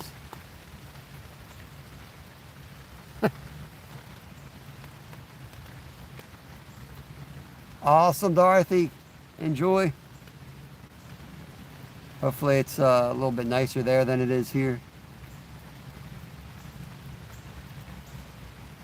Dorothy's gonna go put her Ugg boots on and her white North Face and get some pumpkin spice latte. You know, I'll have my old crappy flannel coat on next month. Dude, that's like an adult's like baby blanket. You know, like an outdoors person, I don't know. When I put that flannel on, all is well in the world. That's the sweet spot, man. Before the winter coat and the flannel, you can take it off, throw it on the hood once you start working. Like, that's the best time of year. Nice chilly start, but you work into the day. Yo, Bill Reddick in the house. The legend himself. What's going on, Bill? Appreciate you stopping in. We're carp fishing today. In the rain, hanging out in the tent. It's weird to be in the tent without the thermos. I should have brought the thermos with me. Usually when I sit in here, I gain 10 pounds because I just sit here and eat cookies or something. It's getting to that time of year. Yeah, comfort clothing for the trophy husband, right. Yo, Mikey, what's up? Chaos. Good morning, everybody. Hope you're all having a great day. Left line again's got a little bit of slack in it. Mike, you missed it. You were probably live by the time we found the fish yesterday. It took us 2.5 hours of rowing, but then we slayed them for an hour and a half every single cast. I think I had 37 crappie in the cooler, and we let a ton more go. We had a heck of a day out there once we found them. Villigrands! Yeah, that left rod's about to go down. It's in real close too. I hate casting close, but we're sitting back enough, and there's definitely mud out there. They're definitely stirring it up. They're in close, which makes sense because when I launch the pre-bait out here, a lot of it falls short, you know? A lot of it falls short. Probably 2/3 of it falls in the first 20 feet of the water. So it's not surprising that they're in close. Monkey Man! What's going on? I keep forgetting to fix my chest camera mount. Villigrands. I gotta super glue it. I gotta super glue it one of these nights so I can get back out there and do the Villigrands chest mountain point of view. There's Captain Jed. Let me get your wrench up. Appreciate you coming back today. Saw you yesterday. CPR up and down, up and down. It's probably a stinking turtle, to be honest with you. I mean, it could be all turtles in here. I did see a couple. I'm not a big proponent of like pre-baiting spots. It's something I'm kind of dabbling with a little bit more. I thought if I picked out 5 or 6 good spots and consistently bait them in the fall when they go on the feed heavy, we could really have some solid action. But so far, I think I'm just feeding turtles. I don't know. I feel like they come in and they disappear. They don't stick around. I don't know. 2 hours before 8, got a big one. Yeah, it takes time. It's so funny. I might go back and make a short out of it, because I was talking to somebody fishing live, you know. Here's what it's like to fish live. Somebody comes in and says, it's almost the same. And I don't mean anything disrespectful about it, but it happens literally 10 times alive. Somebody comes in and says, have you caught anything? 30 seconds go by. What's your biggest fish? What are you using for bait? And then they'll usually then, if you haven't caught anything, by this time we're probably 2 whole minutes of them watching. They're now telling you what you should do instead, because clearly you haven't caught a fish in 2 minutes. You don't know what you're doing. And then they'll scroll up. If they make it to the 3-minute mark and you haven't caught a fish for them, they've scrolled up. That's typically how it goes. Try topwater, yeah. I would throw the whopper plopper. That's typically like, you know, that's just the world we live in, the attention span. And I'm like, man, I can't even paddle to the good spot. It's an hour of paddle, and I'm telling you, I'm hitting some spots on the way there, but I know what I'm doing. I'm not saying I'm going to catch fish, but I got a plan that's going to take at least 2 hours before I say, oh, this is going to suck today. All right, that's exactly what yesterday I'm thinking. That's why I wanted to do a short, because I think I even said by the time we get on them, you'll be gone. I think I even said that to him. Show me a fish. You got 2 minutes, buddy, to show me a fish. Now, if I'm at work and I'm on my lunch break, I will totally troll y'all like that.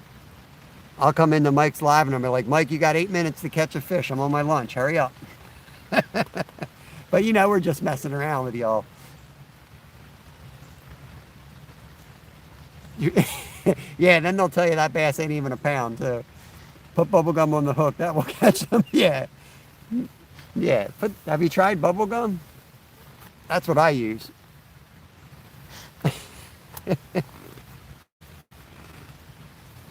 Right. It's all good, man. You know, it's all good.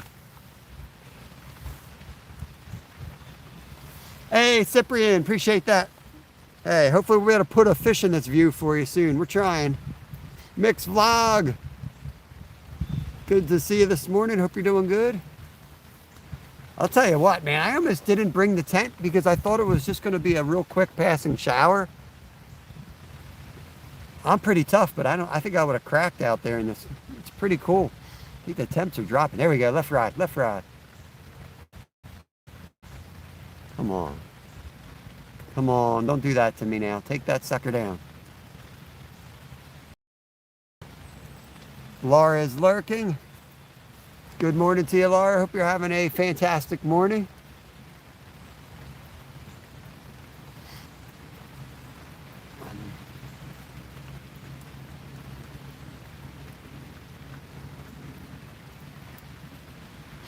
Just hope this carp likes pack bait more than he does chicken feed. There's a lot of chicken feed out there.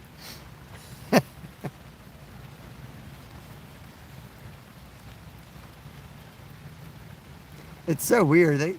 Worms catch a lot here, but I can't catch carp or catfish on them here. In the winter, late fall, I can catch small channels on night crawlers, but nothing over like 10 pounds.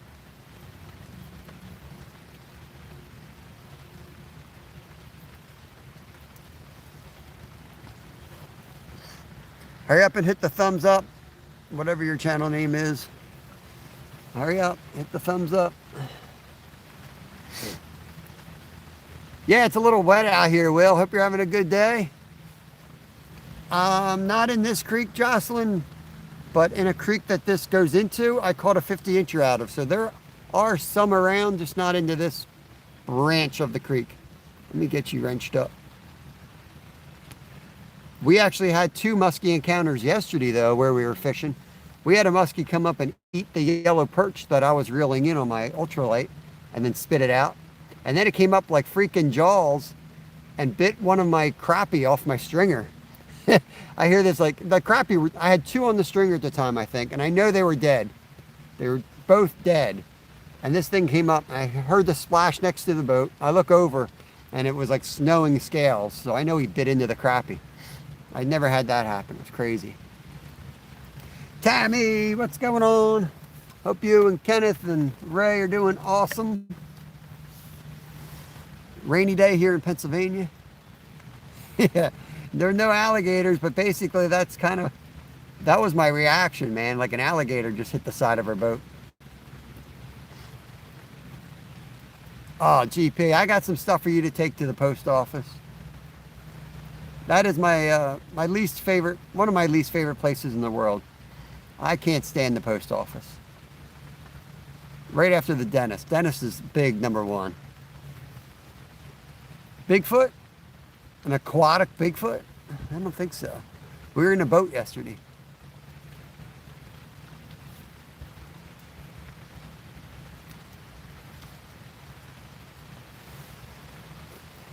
I don't know. I've never seen Bigfoot in the water. I wonder why he doesn't go to the water. That line is tight now on the left. I'm thinking that's a turtle, the way it got real tight like that. He's just sitting there filling his face with my pack bait. Take a look out here. Make sure I'm not getting jumped. Oh, there's a squirrel up there dropping nuts like crazy. That's what's going on.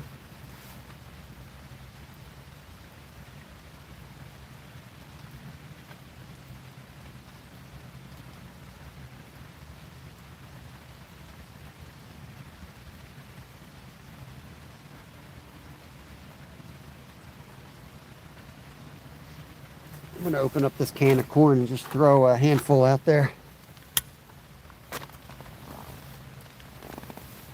Of all the different pre-baits that we put out there, we really didn't put actual corn out there, and that's what's on my hook. So I just got a can of corn. I'm just going to throw a little bit of it out there.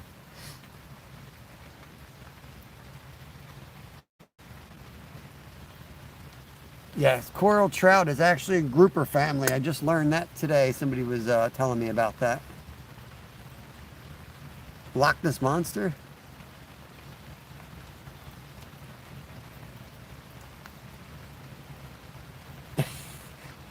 Philip, Kenneth? Did I say Ken again?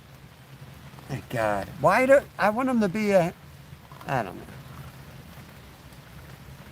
I can never get it right. I don't know. Shoot. Spilled corn juice down the front of me.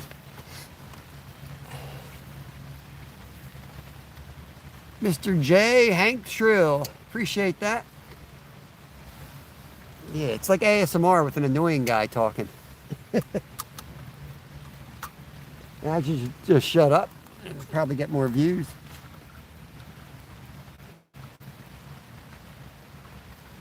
How many pumpkin spice latte am I picking up again? I'll take one. I don't mind them. I will definitely drink one. It just doesn't, it's like eating a bowl of ice cream though. Like that's not my morning coffee. I need black coffee. It tastes bad, wakes you up, makes you ready to fight the day. But if I have a lunch, then I might have a pumpkin latte after my lunch, you know, if I want to be like that. Yeah, with a little bit of whiskey in it for sure.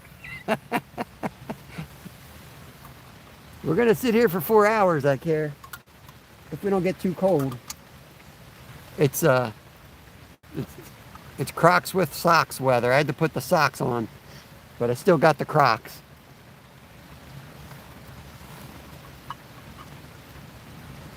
I mean, last year we were ice fishing and little Finn was still wearing flip-flops.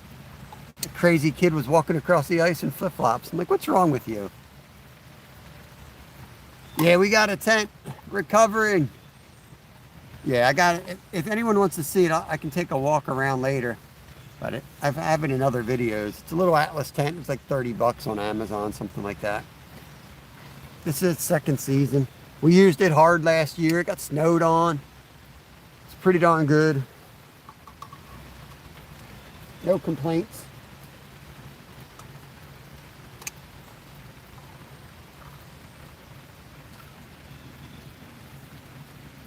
Hey, there's a squirrel.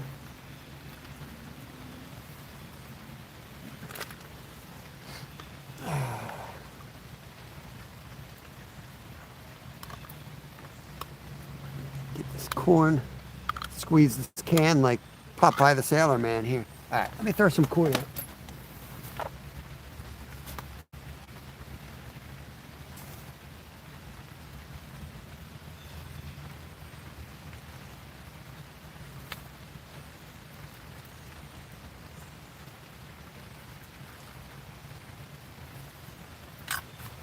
Well, peace offering to the fish gods there.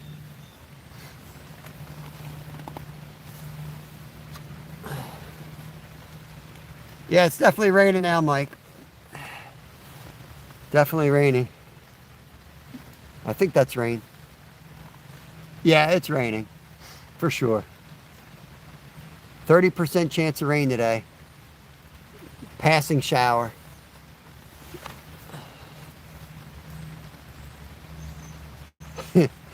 Like literally, the car was running, I was pulling out of my driveway. And I was like, maybe I should just grab the tent. Thank God I did, because we'd be done already. Well, you gotta be careful in here, Cat. There's no ventilation in here, so you'd have to be real careful.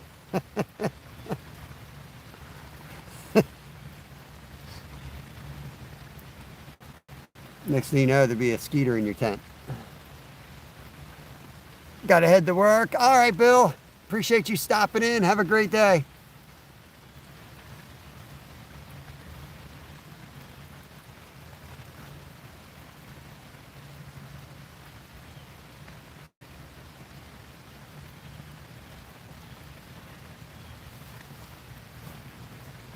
I'm about to get soaked. I know these rods are gonna go. I'm gonna get soaked. We might even have to pull a Steve. Might have to go to the car, turn the heater on.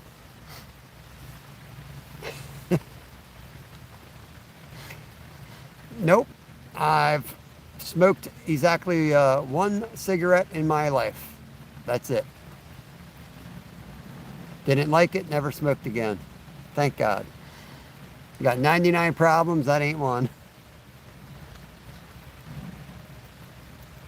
Only drug I've ever done was medical for when I broke my back and neck. And that was enough to keep me clear of anything like that, because it's nasty stuff and super addictive. I could have been in a dark place real quick, so I steer clear of that. I know I have an addictive personality like that. I'd be the person on the street saying, "Man, I only tried it once, and now look at me." You know, that would be me, 100%.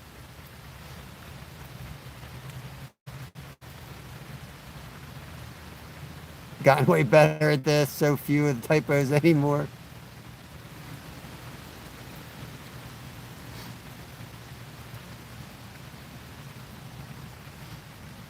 Yeah, that stuff's no joke. When they put you on those painkillers, man, and it's not like any other drug too. Because what's weird about that stuff is it tricks your body into thinking you actually need it when you don't, and you actually get these fake pains that are like, you know, brought on from the brain. It's crazy. I read all about it when I got over it. And I was dealing with a head injury at the time, so I already had a brain injury at the same time, which did not help things. It's not a good time to think when you have a brain injury. Trying to sit there in a dark room figuring out stuff. You can't remember your kids' names. It was a rough time in my life. This is a much better drug. Fishing.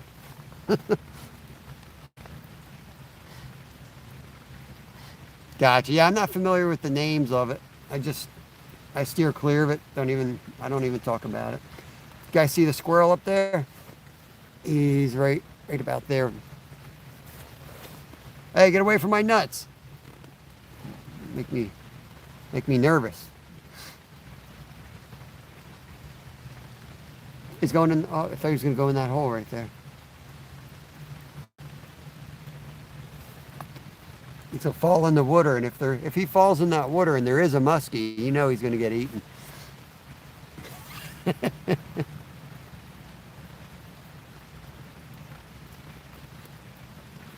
There you go, Will. Exactly.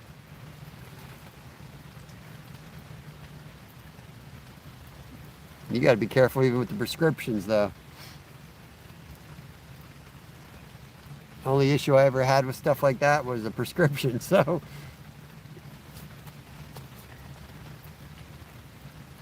Leave Steve alone.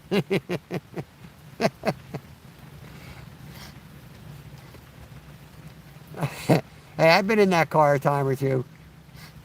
We did a live once. I think we were on Steve's channel fishing together. And we were joking around because Steve was in the driver's seat and I was in the passenger seat. And we said, man, good thing Skeeter's not here because then Skeeter would be in the back seat. We'd be there fishing the river. There'd be anglers in the back seat. I don't think anyone rolls like we do in Norristown. Get away from my tiger nuts. Maybe I should run to the car and see if I have those tiger nuts for the next cast. I don't know what happened to them. They were in a mason jar. I don't think they're in the door of my car anymore. Oh, man.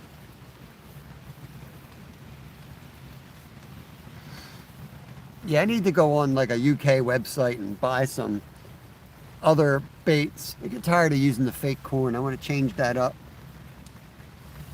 with some other stuff. I know there's all kinds of things out there. Some of it's just crazy expensive. We'll watch the rods for you. I know you'll watch them. You guys will have to scream real loud if they go down. All right, I'm going to run to the car. You guys watch the rods. If they go, yell really loud. 2 hours. You know this is when they'll go. You know it.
I don't got them. Somebody stole my tiger nuts.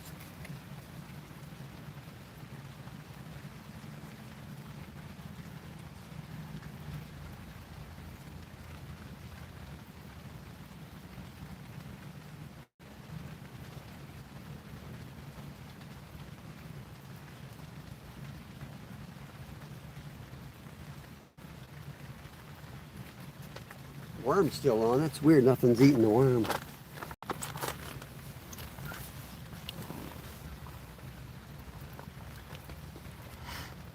There was a sucker fish not just up the bank from us, so I know there's white suckers in here. They'll eat a worm. If I could catch a white sucker, I could use that for catfish bait, so I'd be happy to catch one of those on the ultralight. Nick Hill boy, welcome in. Mike W's hanging out. Channel looks good to me. Peace. I subscribed. Yeah, Mike's a heck of a fisherman. He's out Missouri. Fishes not too far from the Arches.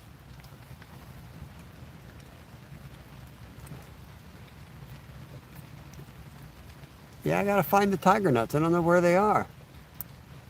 There's a chance I threw them out. I don't know why I would. Maybe they leaked over. I don't know. Maybe they leaked out of the jar and I chucked them. Can't remember. I remember taking them out of my carp box because they were leaking. I thought I sat them somewhere. Bruce Morris, what's up? What's up? What is this knocking here? A woodpecker or what? Slow, Steve.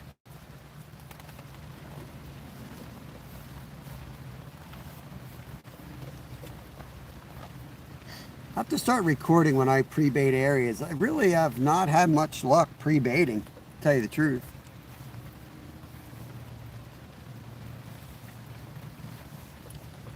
There's certainly been no like, oh my God, pre-baiting's the way to go. It's so much better. I haven't had that up. I haven't had that yet. Just $20 poorer every time. But like I said, I'm kind of committed to doing this long term over the fall here. I'm going to keep hitting these same 5 spots with bait and see what happens. Grass carp. Nice. Yeah, you guys have drum out there. That'd be fun. Left rod. Here we go again with the left rod. We're just starting to get a couple drum. Jimmy caught one the other day. First one I've seen caught above the falls in that river.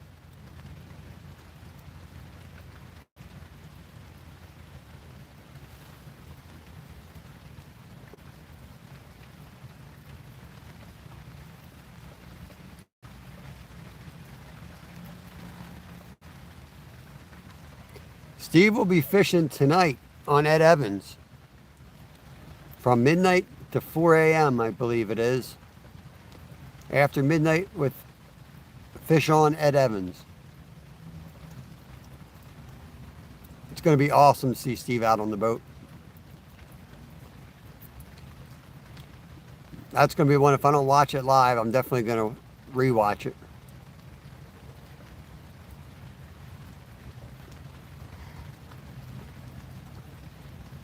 I'll watch the beginning because I'll be just getting off work, but I'll be passed out after that. You guys will be fishing when I'm waking up.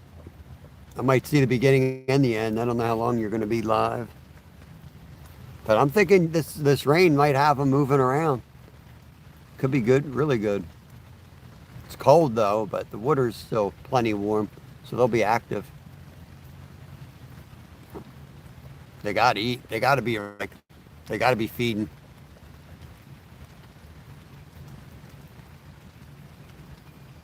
Yeah, I think I would, Steve. I'd put as much time on that river as you could right now.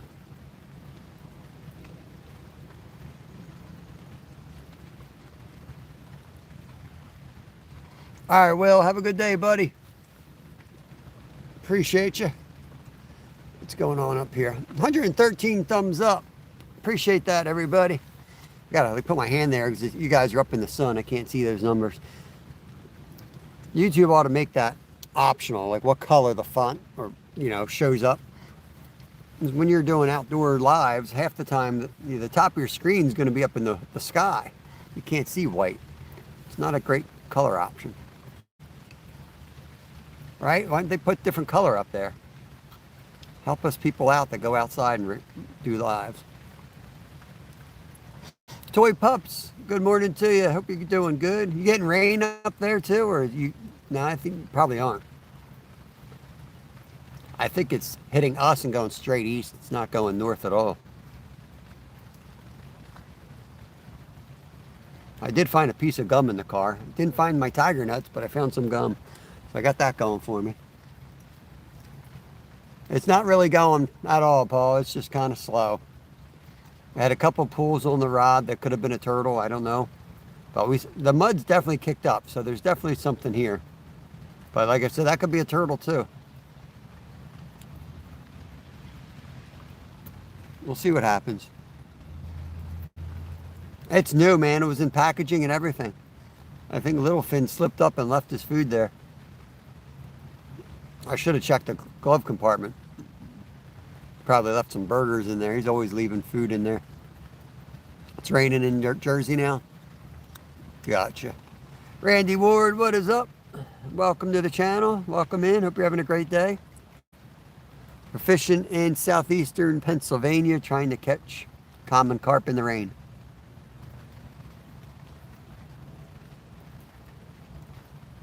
So far we haven't had any luck, but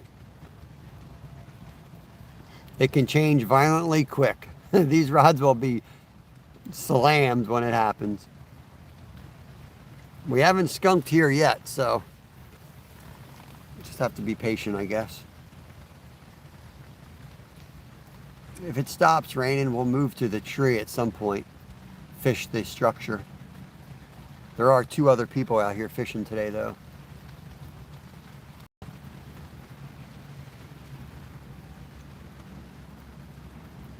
Leaving Colorado today, back to Cali. Oh, that sucks. That sucks. It sounds like you had a good time, though. What was your best catch out there? What was your favorite catch? Need to go to school? That's all right. Oh, there we go, left rod. A little more serious pull right there. It's shaking. Will it go down? Come on.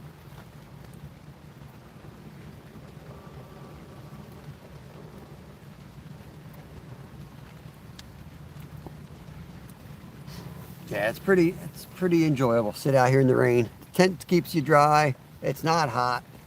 If I would have dressed appropriately and wore pants, I would be super comfy. Oh, it's a little bit of slack in that left rod now. Something is definitely right there. I don't know if it's a turtle or a carp, but something is feeding on that pack bait. Still there. I don't know if you guys can see the line. If you can't see the line, just look at the rod tip and you'll see it moving occasionally. Something's feeding right there. Right there's a pool. Coleman, welcome, welcome. Mid-South has joined the stream.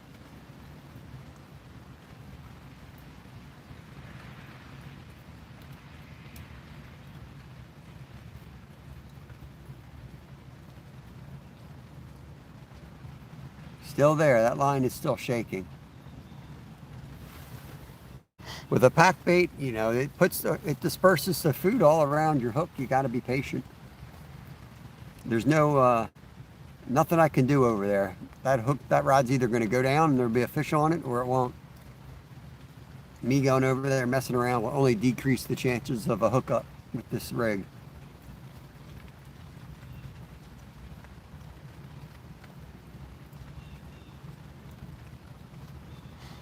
Yo, Cold Creek, what's up, brother? Welcome in. I believe you got gifted a membership yesterday. And the stars don't always show up, but I believe you got a membership yesterday. I don't know if you were aware of that or not, if you were in the chat at that time. Yo, Mark, welcome in from England. We're fishing in the U.S. Southeastern part of Pennsylvania is where we're fishing today. Yeah, we are, we're in the rain, Ever. We're in a tent, staying dry, looking at it. I always hit the wrong button when I do that. Yeah, we're in a local creek fishing for common carp right now.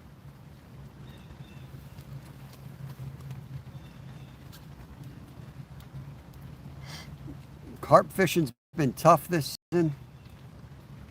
That's why we haven't done it as much as we normally do. But this has been by far our best spot this fall. We haven't skunked here yet, so keep coming back to the well.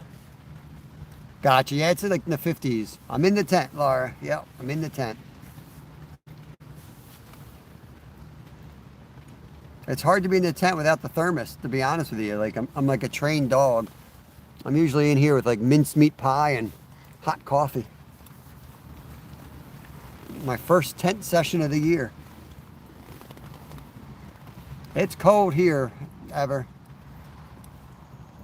Cali's been hot. Yeah, summer was weird. We had a coldest winter on record.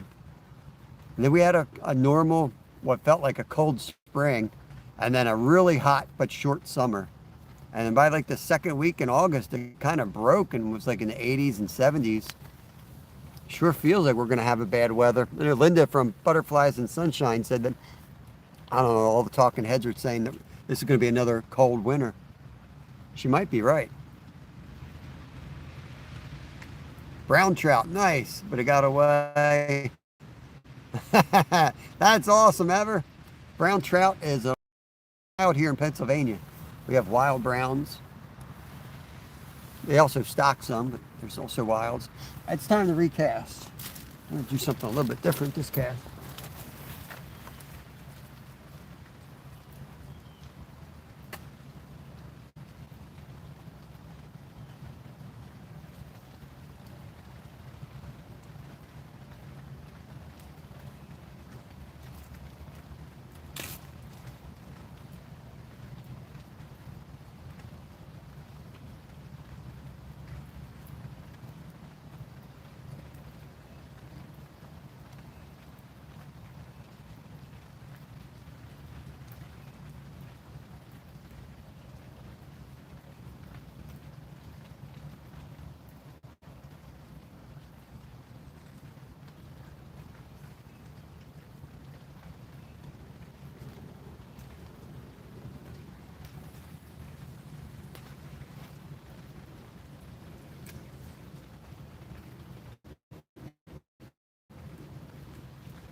Must have had a turtle nibbling. I never saw that rod get hit, but something hit this one.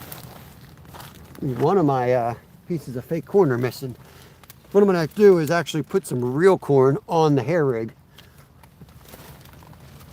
There's still a piece of fake corn, so if it gets picked off, at least I still have bait out there.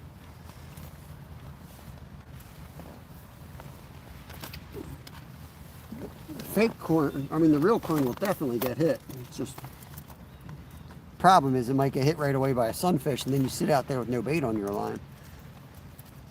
The fake corn doesn't fall off, the real corn does. That's the problem. But hey, we got a piece of fake on there already. We'll just add some real ones to it. Sounds like it would work to me. Good Lord, these are tiny. This corn is ridiculously tiny.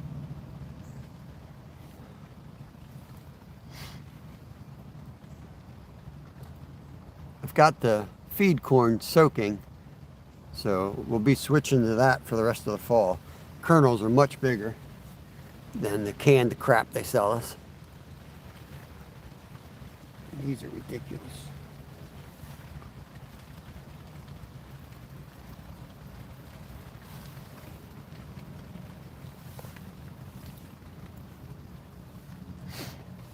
My chat freeze. Probably did. I'm going to switch it to all. I don't know why it's on top.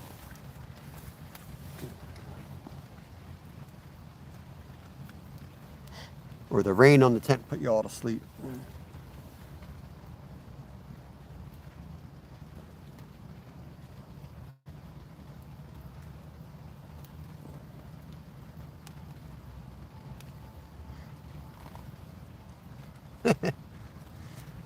How's your day going, Mid-South? Hope you're doing good. We're doing some lazy fishing today, recovering from yesterday. Yesterday we went maniacs on the kayak. Couldn't even do push-ups last night. My shoulders were so sore. 5 hours of paddling in circles out there, fighting the wind. Tomorrow we're going to go to a smaller lake and see what we can get into there. I'm looking forward to it. It'll definitely be an adventurous live. It is super thick in there. It goes back into a creek. We'll be climbing over a couple dams and stuff. It should be fun. Yo, Rod, good morning. What is going on? Rod's awake, drinking his pumpkin latte over there. Real life's in the house. It sounds like the rain is maybe stopping. I'm not sure. All right, we got that. Got the fake corn on now. There we go. It's off the hair rig. Got some 3 pieces of real corn and 1 fake.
Okay.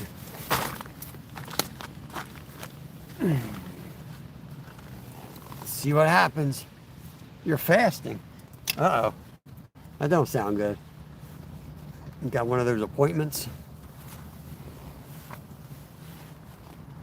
Goody Two Shoes. That'd be a great channel name, Goody Two Shoes.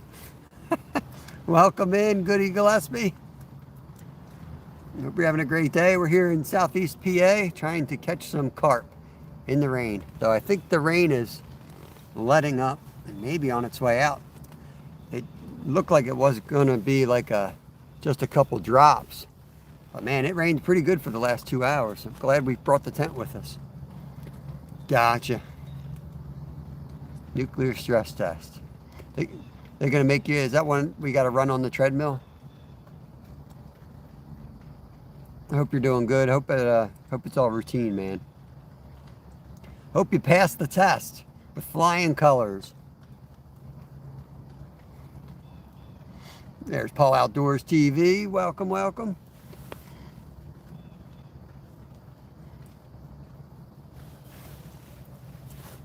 See if the rain letting up triggers any type of activity out here.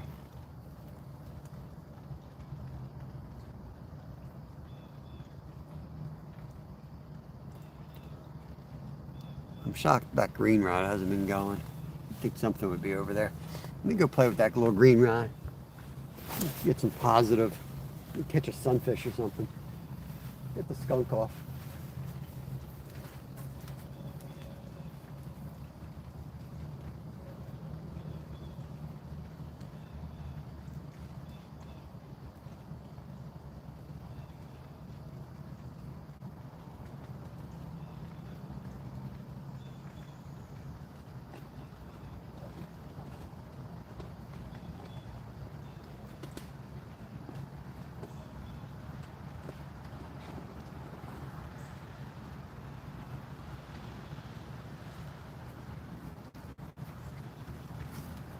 Just put a couple kernels of corn on this. Watch me hook a carp with this. 2 pound 2-pound test, I'll hook a carp on here. Game over.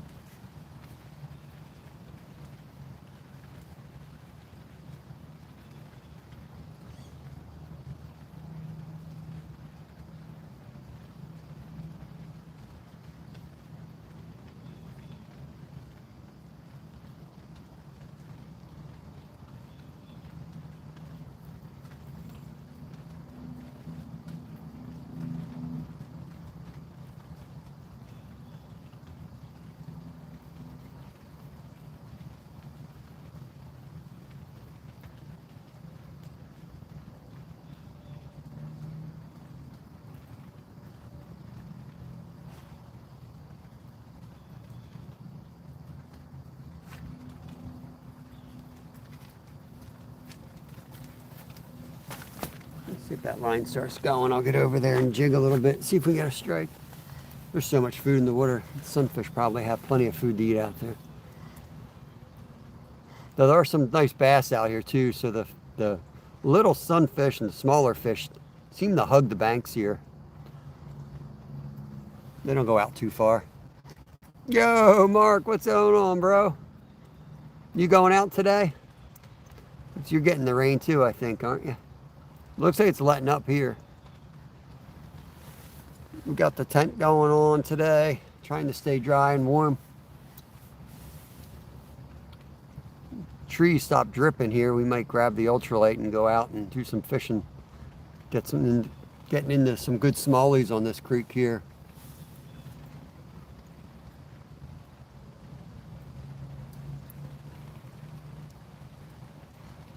Yeah, it is good catfish weather. The bite right now should be good on the river. There's no catfish in this creek though. This is straight up carp. Needed to kind of stay close to home and relax a bit after yesterday. Running around like a maniac for 7 hours. Shoulders about to fall off from paddling.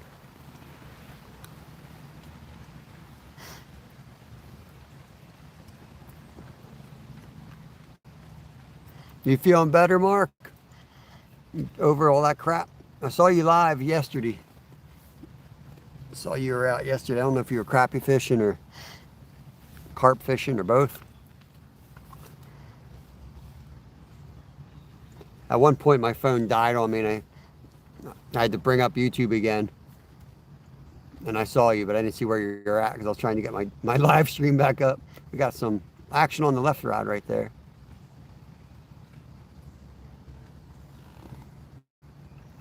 Like a maniac, yep. Interesting. And put some bubble gum on my hook like that guy told me to do. It's the best way to catch a fish, bubble gum.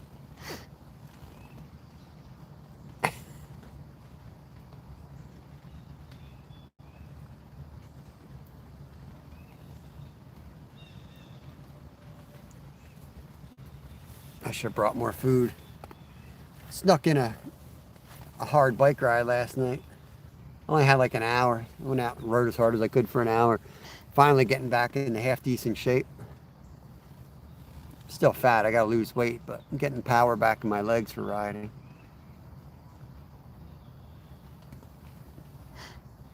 Getting my average back up at like 17. It's half respectable. Half respectable, I guess, for a mountain bike.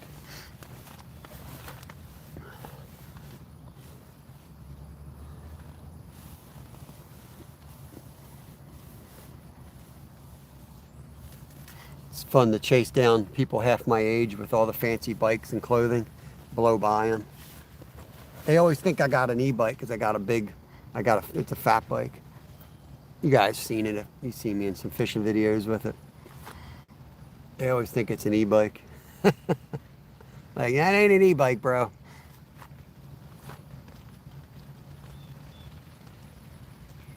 Back at the creek, Brandy, resting after yesterday. We're resting. This is where we got the nice carp a couple days ago. We're just down from that. We're away from the trees. There's 2 other people fishing the spot. There's one down in the tree spot.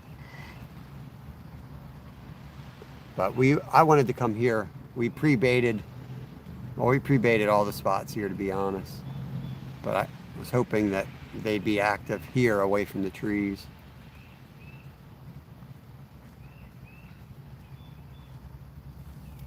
Happy Hooker, welcome in. I don't like having that ultralight out there. I'm nervous a carp's going to take that and that rod will be gone.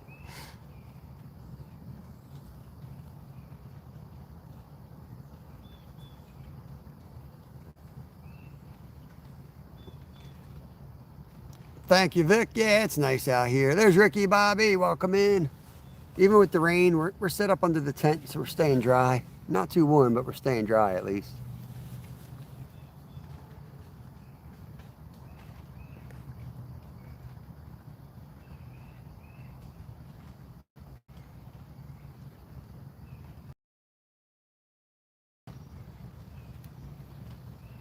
Well, there's a big splash to the right. That was most likely a carp.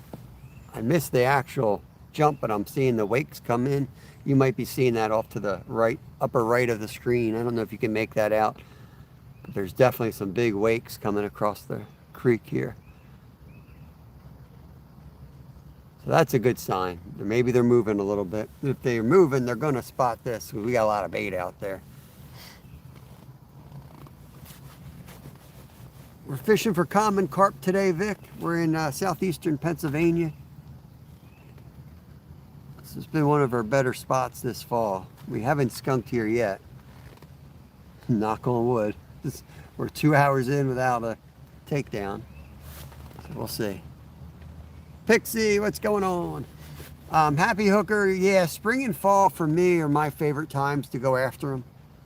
There's just so much forage in the spring that they are in the summer that they spread out everywhere. Spring is the best. You got the spawn going on, right? So they all really, right before they spawn, they're all in one area for the most part. They're seeking out wood on the sides and the shallows, and you can have some of your best days. In the fall, they're still kind of spread out, so you got to find them. The advantage you have in the fall over summer is they're extremely hungry. They fatten up for the winter. So if you can find them, you're going to catch them. But they're not necessarily all piled up like they are. The winter's not bad either. Once you get into colder winter, they will all be in one spot. The deepest hole, they'll basically all be in there. Now getting them to bite's tough, but they're in there and you know you can grab them out if there's no like, oh, I don't know where they are. Like right now, they could be in a 3-mile stretch anywhere down here. It's wide open. They can travel wherever they want. 3 miles of creek. So they have been hanging here, so we decided to drop some feed on them so they hopefully will hang out here a bit longer. But you don't know. You got to move around and hope they they stay in one spot for a little bit. And then, if you go through a day where you're not catching anything, what we typically do is we'll grab the ultralight and we'll start traveling the creek and just fish for smallies or whatever until we bump into more carp. That's pretty much what we do. And then we're like, all right, well, here they are. Let's set up down here. KY Fireman, what's going on? Welcome back. Let me get you wrenched up. Appreciate you coming back in. There you go. There's a wrench. Connect around if you like. You don't have to worry about actually moderating. It's just so that you can connect around if you like. You can only fish with one rod here in Canada. NB Canada. Is that New Brunswick? Yeah. I know a lot of places. We can technically use 3 here in Pennsylvania, but each state's different here. I think Ontario is 2 rods, but one has to be, you can only use a second rod if one's for carp or something. How many so far? How many what, Skeeter? How many what? How many? Counting the first one? Counting that last one, Skeeter? Or the first one? Counting the first one? 1, 2, 3, 4, 5, 6, 7, 8, 9, 10. Carry the 1. A 0. Yeah, 0. Oh, shoes, yeah. No fish, just shoes mostly.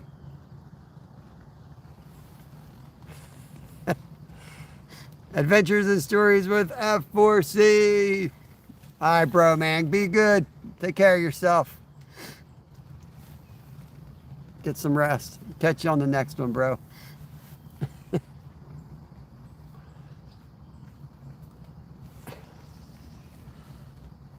Well, we overperformed yesterday. We caught like 50 fish yesterday, so I have to lower your expectations. So I figured I'd come out here, and I think I've accomplished that. Lowered everybody's expectations. Maybe more poles. Well, there are 9 poles out here. We got 2 other folks out here now. We got plenty of poles. We need more fish. That's what we need more of.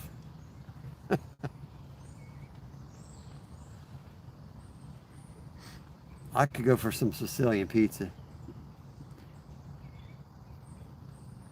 Your average is 30 fish a day so far. Yeah, I have to bring that average down. Got to bring that average down. Maybe we'll go after muskie and really drop that average real quick. We'll do a week of muskie fishing.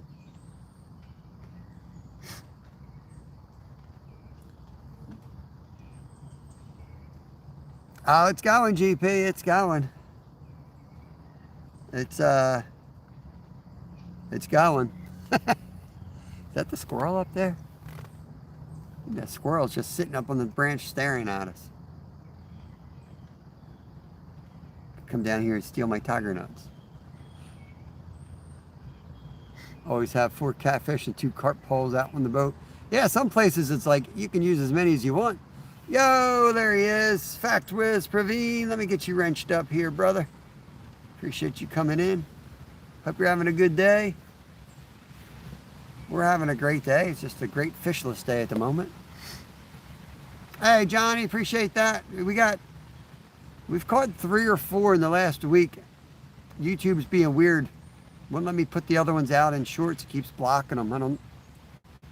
I don't know. YouTube don't like AC/DC or something. This was the spot, I think, of that takedown. It was either here or 40 yards upstream from here. They're the spots we've been fishing this past week.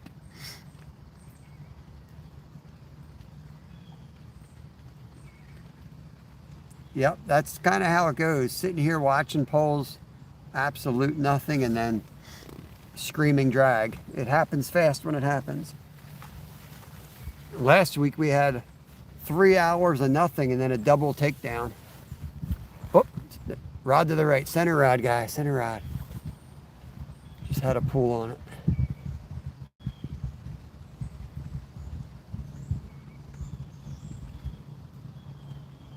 Could be turtles. Kind of hope it's turtles, because if that's carp, they're being real finicky. And that's a bad sign. We never do as well when they're doing that crap.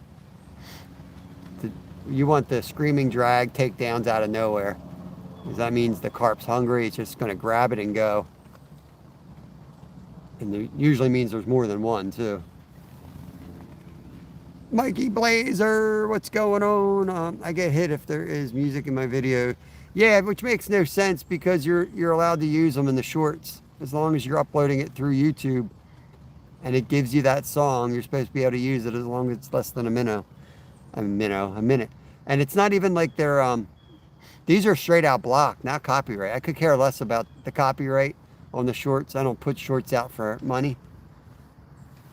But they were actually blocking them. Bullheads are starting to bite. Nice. Yeah, all the catfish should be, most fish in general will be feeding heavily this time of year, getting ready for winter. A few cold nights and they're going to feed up before they get cold.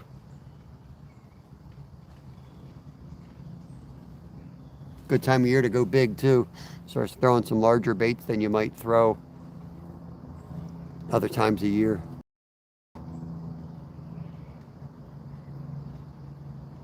I used to always downsize in winter. Then I think it was last year I read an article that kind of grabbed my attention where it was saying that, you know, they don't eat much in winter, but they do still go after bigger baits. Oh, there we go.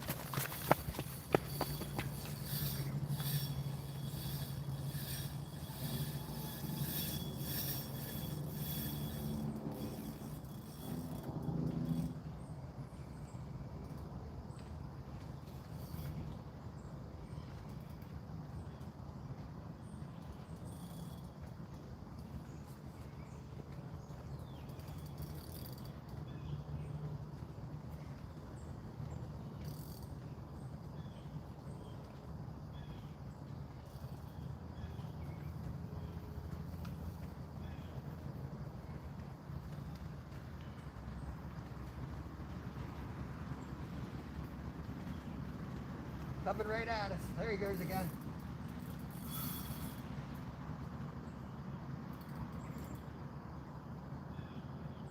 Woo. Nice one.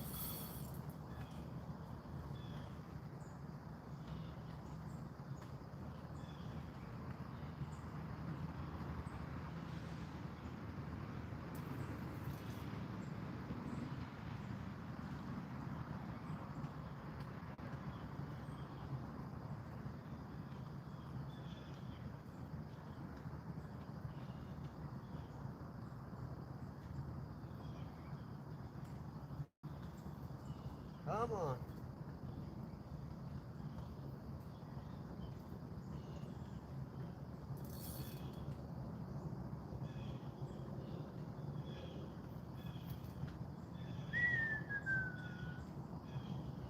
Chunky.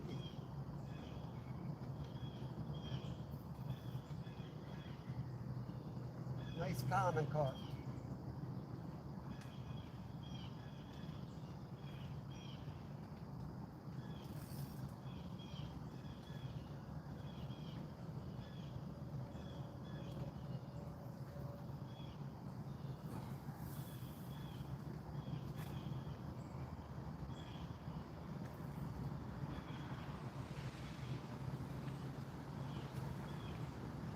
I don't like when they get real close like this with energy. They take a big run, they'll throw the hook. At least the drag up a little bit.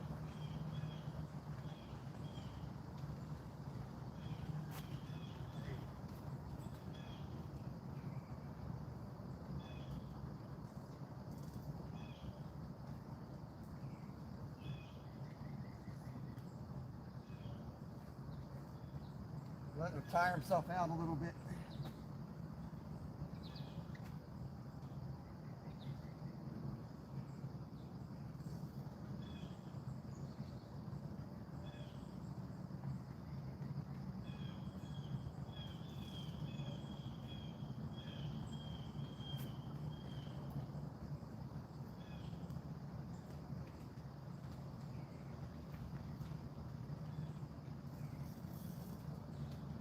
Such a strong fish. You got to respect the power. We lose a lot in close, so you got to give them. You got to give them the respect.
shoulders on them.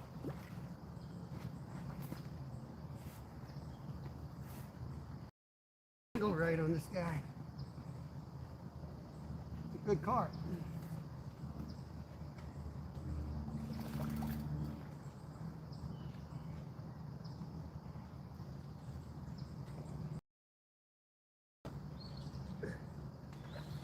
There we got him. Oh. Here we go.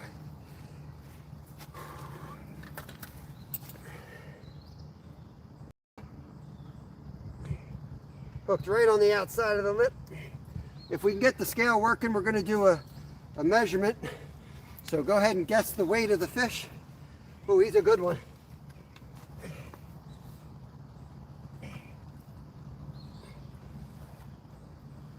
Woo, baby. Here we go. Nice common carp right there.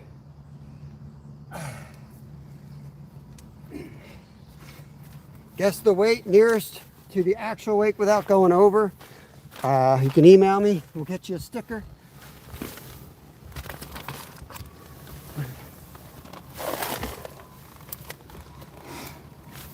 Oh. Rod says 0. Okay, Rod.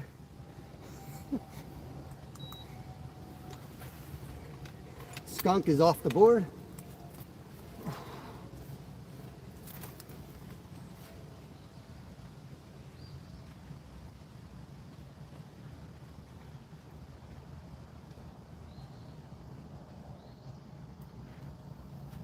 Okay, we're gonna get him released here, and then we'll get you guys over like this. The other rod just had a hit. We'll get doubled up here. Whew.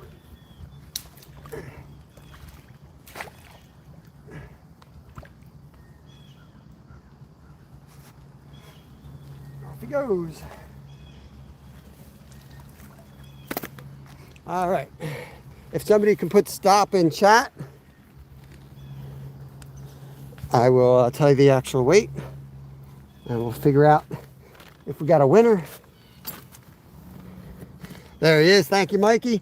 11.4 on that guy, 11.4 pounds. Praveen, I'm glad you're here for that, buddy. Yep, that's how it goes. Hurry up and wait, and then bam, 11.4. Rod's way off. He said 0. That counts as your guess, Rod. Yeah. Thank you, Mikey. Appreciate it. Saving Grace said 11. All right, all right. I think I've got your email and your address already. Let me do a thumbnail so I don't forget. There we go. Yeah, we release most of them. Occasionally there is a couple places here where we will harvest, but very rarely. And with this style net, I tend to release them pretty quickly unless we're in heavy current. I don't like to revive them too much. And the reason being is they have current to breathe in. It's good, clean water. It's cold water. And the more you play in the net, if they get that dorsal fin all wrapped up, it freaks them out. And I believe that stress causes more harm than just getting them out. I'm just talking carp, not trout or other things, but that one there.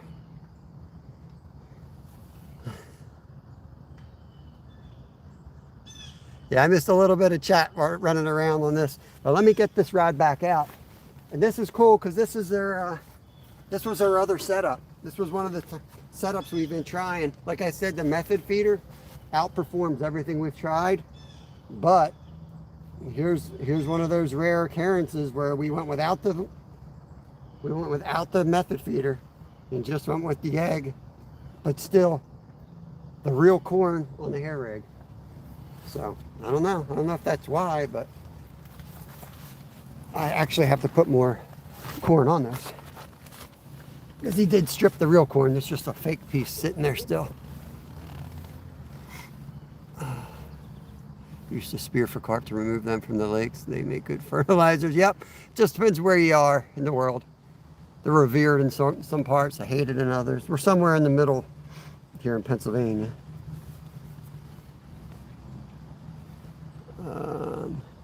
Every time I lose, I have a... Hope everyone's having a great day. I missed a lot of chat. I was busy catching a fish, so I apologize there. I'm behind the camera now, getting the rig back in action here so that we can have 2 rods out there. So I'm just going to skip back down to the bottom here. Marines and Army Mom. Yes, Lena Fishing, I appreciate that. Awesome channel. We gave Lena a shout out here as well. Told people to go over and check out Len. Thanks for the sun. Nice. I'm messing with the rod. You know, people put the numbers down there so that everybody doesn't come in asking all day long. So, Rod and I like to tease each other. Hey, Hedgehog, you just missed the first catch of the day. Corso Blanco, appreciate you hanging out. You stay in a bit. Eventually, I'll get you wrenched up as well. I think GP came back just in time to see that. And we were going to catch more fish, but we figured we'd wait for him to get back from his post office run. That's kind of just the way we are here. Doing good, Trey. Hope you're doing good. Yeah, just rewind about 5 minutes. I mean, it was like a 10-minute fight. He just did not want to come in. And that rod does not have a lot of give in it, so you got to be real careful. Luckily, I got mono on it, which stretches more than braid, but you can pull a hook right through their mouth, real easy. So you got to be real careful on those late runs. So when that carp's getting close to the bank, and he's pretty tired, what I do is I open up that the drag a bit, so that if he does that last kick, you know, he's not going far on that last kick, but he's going to give his last effort there. And that sometimes we've lost a good amount right that close to the bank. And when you're close to a fish like that, there's more pressure on your rod than the line. So there's less absorption, basically, less shock absorption. So you have to be even more careful. Catching nothing on shiners, and well, that's our first catch, Mark. So in 10 minutes, you'd be out there slaying something maybe. Yesterday, Mark, 2.5 hours, absolutely nothing on the kayak. And then we found one grapevine hanging in the water, and then we slayed for about 1.5 hours every cast. That's fishing, man. That was one of my favorite fishing days, because we struggled. We struggled and put the time in, and it paid off.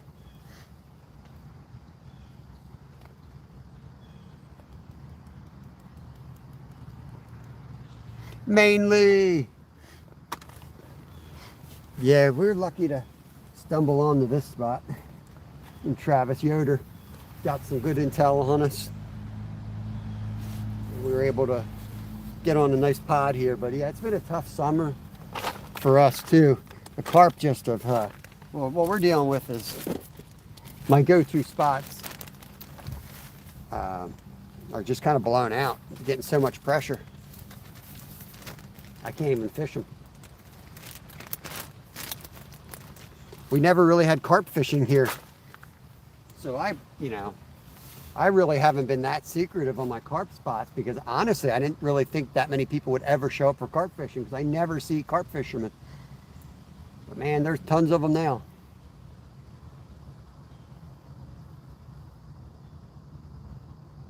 Most of them are cool, but some of them ain't. Some of them don't speak English and don't care to be nice and just have different way of fishing.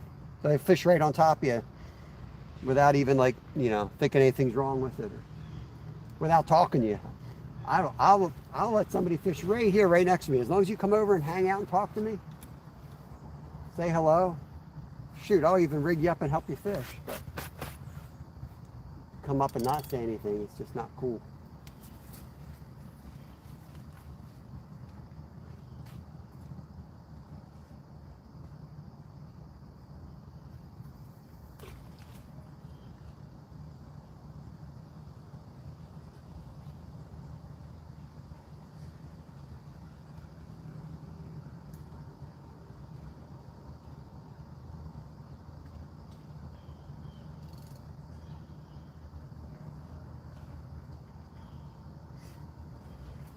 I definitely need like a bait runner. It's like I have a mini panic attack every time they hooks up and I start tightening the drag. So I've had plenty of times where you start tightening the drag and you tighten it too much and you're like, the drag's screaming, so you're like, oh, I must have it really loose.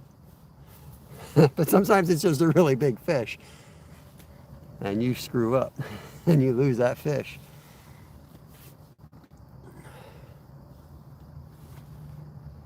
My granddad ran carp pools years ago. What are carp pools? I don't know what that is, Raspberry. Dusty RL, good morning. What's up? What's up? Yeah, we got a good one there. We got a good one there. I forget what it weighed already. 12 pounds? Something like that. That's a nice carp. Not huge, but that's a respectable carp anyway. Anything over 10 is an awesome fight. I mean, I've caught some 10-pounders that fought harder than 25-pounders. Those little guys have some spunk.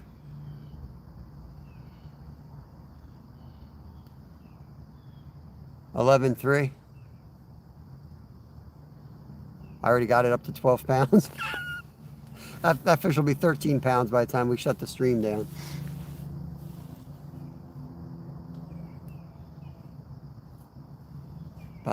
Car pools are where you share a car with a coworker. I'm so confused. Oh yeah, Mikey. See, read what she wrote. What are you talking about? Carp pools. Carp pool. There you go. Saving grace. Thank you. Rod's passed out from hunger. He's fasting. Let's go. Replace pin message. There we go.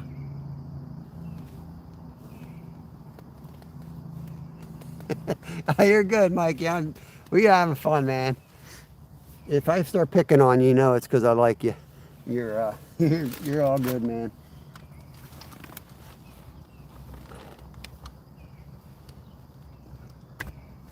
All right. Back to absolute silence. Yeah, I'm always teasing and messing with you guys.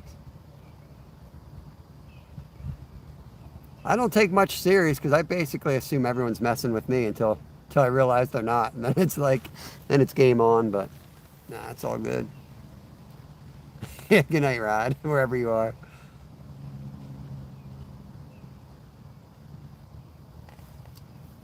Yeah, I got you, Hedgehog. Yep.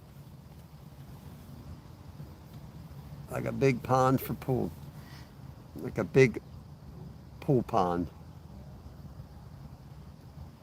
Yeah, we really don't have much of that, at least around us. We have nothing like that. But I see that a lot in like the UK and parts of the world where they have like manicured spots to go out and fish. It's pretty cool looking. It's a different style of fishing for sure.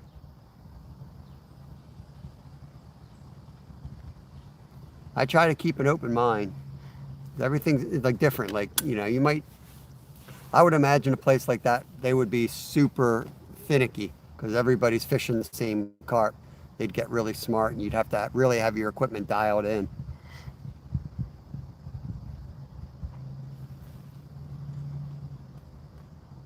Here's like the ranger. Gotcha.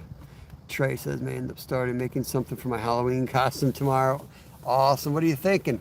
You don't want to spoil it, I'm sure. Did you see I put some extra glow-in-the-dark worms? I did not get the package yet, Saving Grace, unless he got it and didn't say nothing. Was that on the video?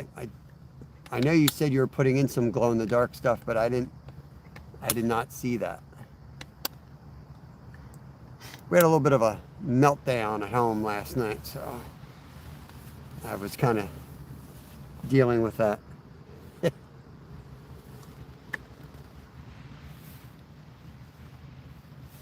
Only so many allowed at a certain time.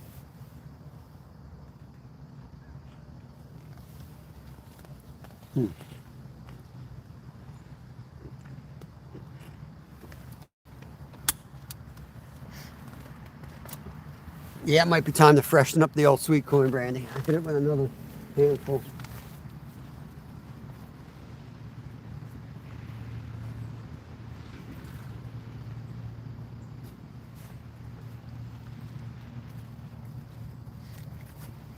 So we pre-baited the area with chicken feed.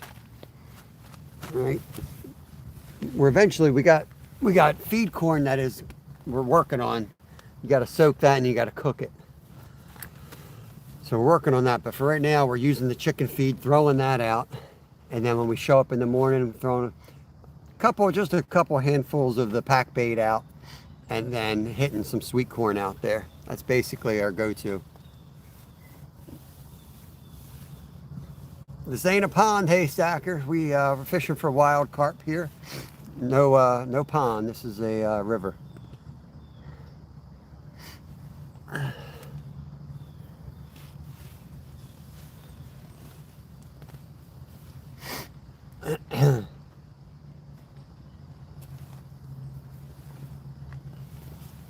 Excuse me, I got my allergies flaring up. Have to go NJ on you for a second. Oh, thank God I don't have the microphone on my shirt right now.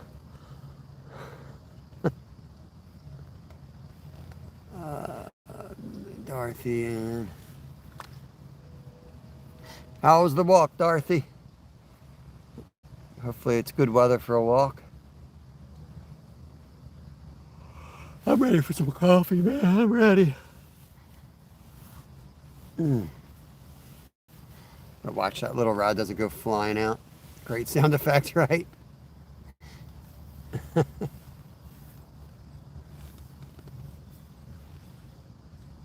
Awesome. Yo, Relentless, what's going on? Welcome in. Welcome to the channel. We just got our first carp. It took a long while. Sat out here in the rain, but we finally got them to bite, and I just saw another one jump, so they might be the bite window might be coming on here. I'm hoping that's the case and we get into some more. We are carp fishing in southeastern Pennsylvania.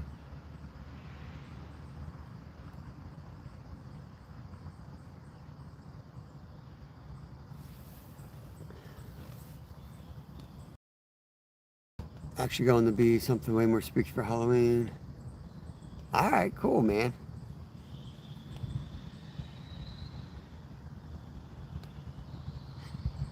I used to be into Halloween. I used to really like the Halloween. It was fun. As a kid, I absolutely loved it. We'd go out there with a pillowcase of candy. We would work our butts off. My kids aren't really into it anymore. I think one of them went out. I think my older boy went out last year, but we're not really into the Halloween scene anymore as far as going out. We'd like to give out the candy and stuff, but there's a lake. It does like a trick or trunk thing where they give out candy in the car. So that's usually where me and my younger son, Kevin, Littlefin, that's usually where we go. And then we just go fishing. And then when they start giving out the candy, we show up with our fishing gear on. And they're like, oh, that's so cool, fisherman. Look at that. That's a great costume. We're like, all right, cool. And then we get a bunch of candy. And then we go sit on the backside of the lake and keep fishing. It's a great day, actually. We love it.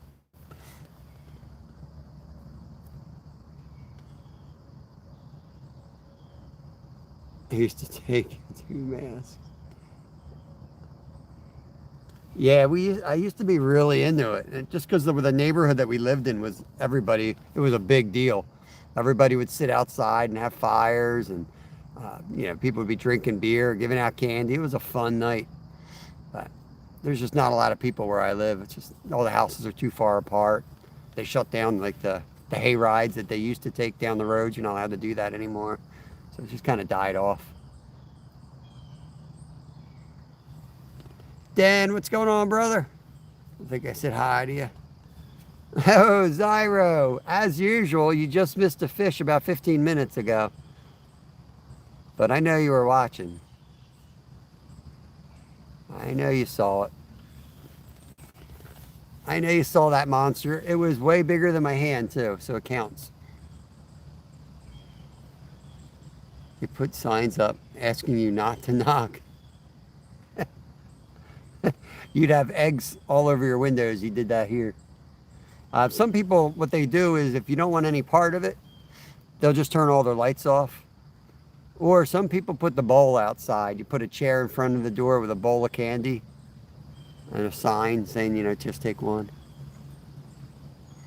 It's a red flag for you? Guess what? You're a red flag for me then, Elijah. That's a red flag when somebody comes in and says that. Why is that a red flag? I want you to tell me why. And I'll prove you my red flag's more correct than yours. Igor, what's going on, brother? Welcome in. Installing doors. We'll definitely hand out candy. Dang, the foggers are awesome. I like the houses that have like the electronic spiders with a motion detector. That stuff's awesome, man. My one son was traumatized by one of those. It's just like a great memory we'll always have. He's over it now, but it's good times. Yo, Tim. There's one of my legend members right there. What's going on, brother? We just got one 15 minutes ago. Rod on the left just had a tap.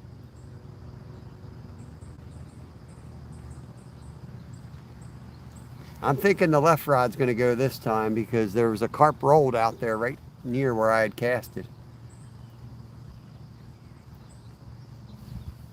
Let me get caught up here. There's George Hen. Welcome in. Mod's already getting ready to ban, so expected. You come in acting like an asshole. What do you expect, bro? Come in and say hello and act like a normal human being. You'd have a freaking wrench by now. Look at Igor. Comes in, says two things, bam, he's wrenched up. That could have been you. Bro's always saying he catches fish, never shows it. Dude, I just showed the fish, man.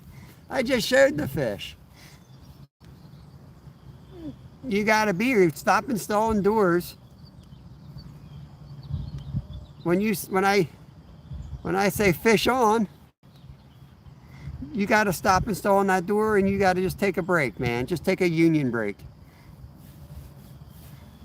Don't egg Zyro on. Look, I'm just saying, every time I'm catching fish, you seem to be doing something. But then as soon as I get done catching, then you're all up in here, trolling me. When you going live again, Zyro? And see some more of those mango snappers or whatever you call them. Mango, snapper, little goldfish. There's a blue pumpkin bucket. I think that autistic people. Yep, exactly. Yeah, we do that without getting too personal. We've got the blue bucket. There used to be like a ring too. If you go to like a haunted house, something like that too. Ski mask.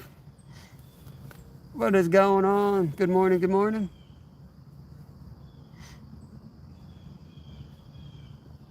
Hope y'all having a great day. Am I out of water yet? I'm hungry. I gotta start bringing food out.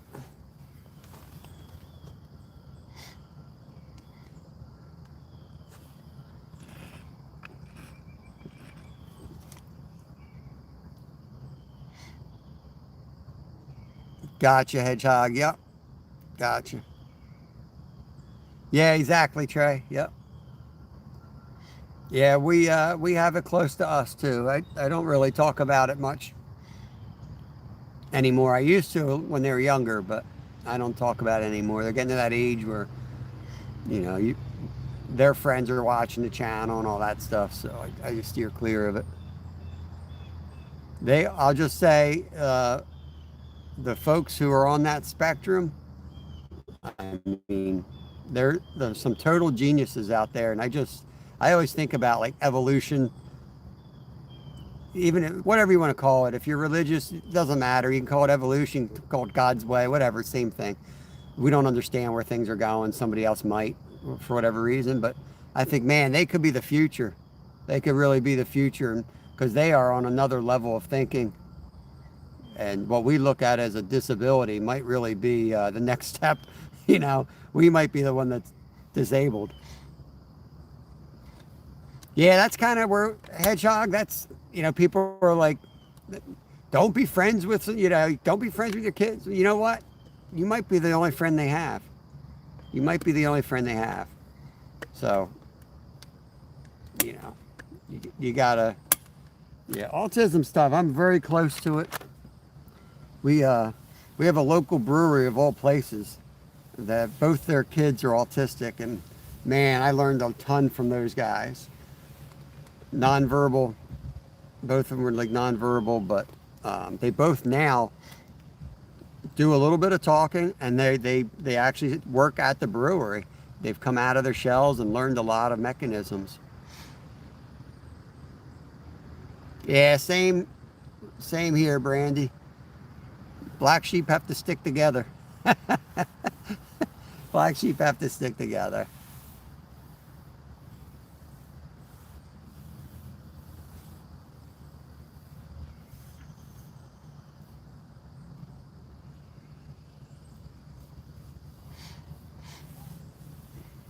Yeah, that's tough. That's tough. They are doing a lot of, you know, they're making a lot of progress with that stuff. They really are.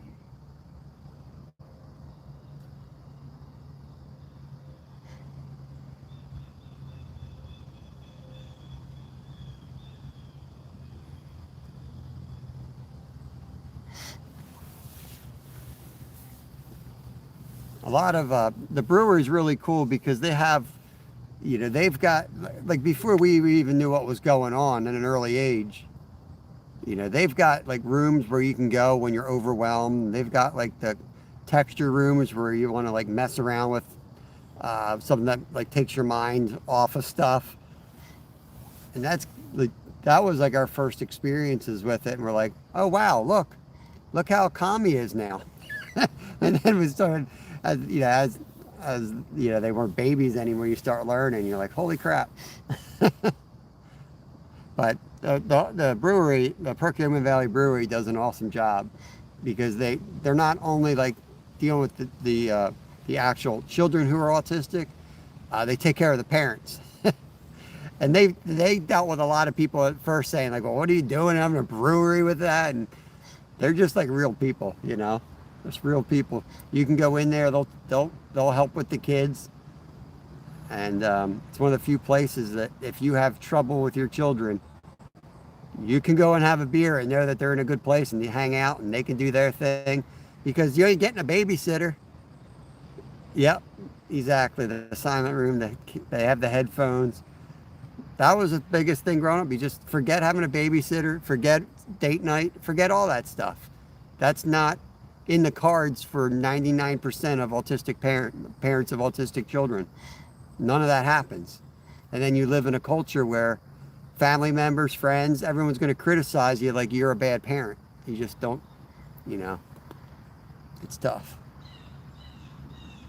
Hey, Blaze, $1 donation. Appreciate it. Thank you. There's Tom. Good morning. We got two Toms. Tom, you have an Ultra Tom. I don't know if you know this or not, but you got another Tom. There's a Tom and then there's another Tom. And you came in at the same time. I'm very suspicious. Do you have a conjoined twin named Tom? Following you around? Toms. That's crazy.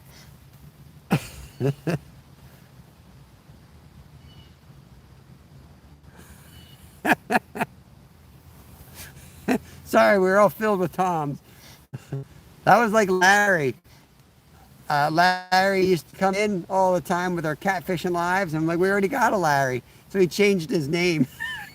He changed his screen name. I was dying. Yo, Ski Mask that is awesome. She just donated. Steve has just donated a membership. And Ski Mask Blaze got it. Karma. That's awesome.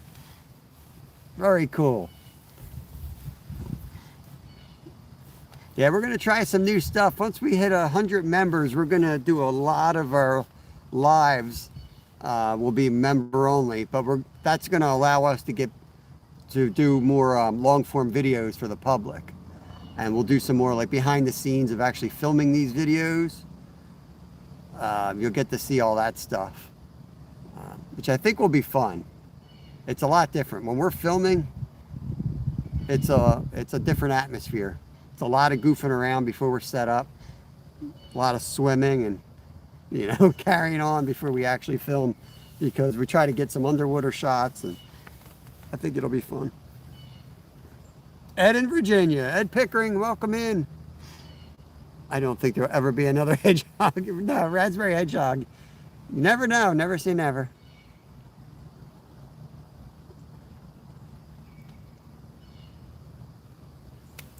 We are in southeast Pennsylvania, Ed, fishing for common carp. We got one nice one. Took a while.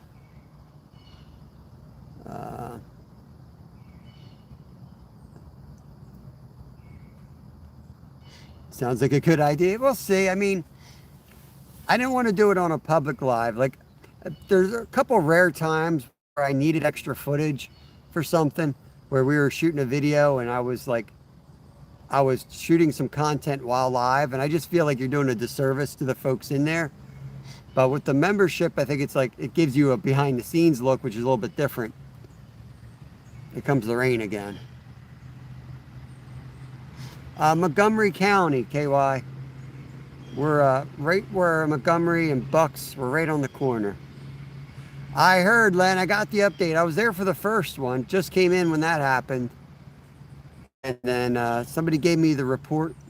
Appreciate the shout out, by the way. I did try to send some folks from our channel as well.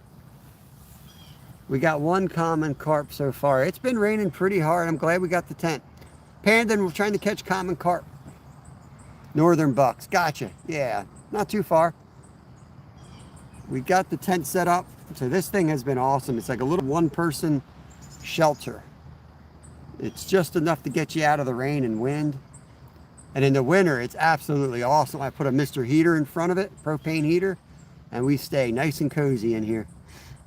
I do want to get a different chair. I want to get one of those like chairs that sit low to the ground. I think they're actually made for fishing too. I think that would be ideal.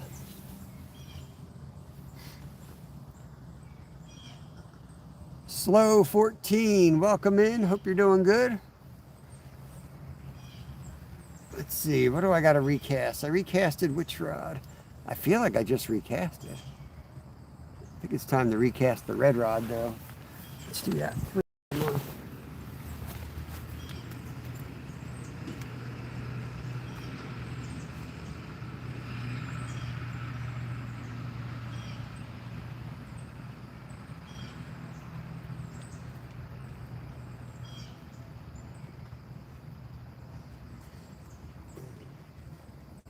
This is the one we have the fake corn on. One piece of white, two pieces of yellow. And this is the pack bait. We caught the carp on the straight up corn rig. Real corn. Doesn't happen that often. For every 10 fish, for every fish I catch that way, I probably catch 10, 20 on pack bait. But it's also a nice little money saver instead of throwing pack bait on 3 rods. You throw 1 or 2 pack baits and put the other ones out with an egg sinker and size 6 hook. We still have the hair rig there. We're still throwing a hair rig on that.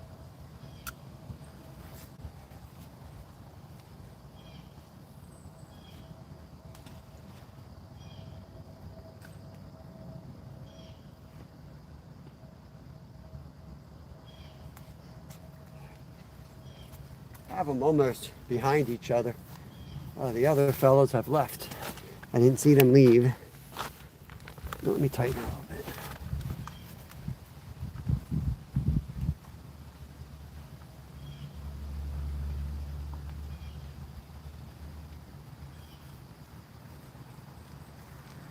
All right. Got a little breeze. Hope it doesn't get too breezy forgot to bring the stakes for this lovely tent, so it's about to blow around. It might take off. It won't be the first time. Hair rig, bro. Hair rig. All right, Tim, let me educate you, you Pittsburgh people. This is a hair rig, size 6. So let me zoom in here. So you got the hook and the loop comes off the back. That's what makes it really good. So carp sucks up their food, right? They're super sensitive with their mouth. When they feel that hook, they're spitting out. So you put the bait on this loop. So they get that bait further back in their mouth. They get confident. They start chomping. And then the hook comes in. They feel the hook. They go to spit it out. It's too late. That hook's on them.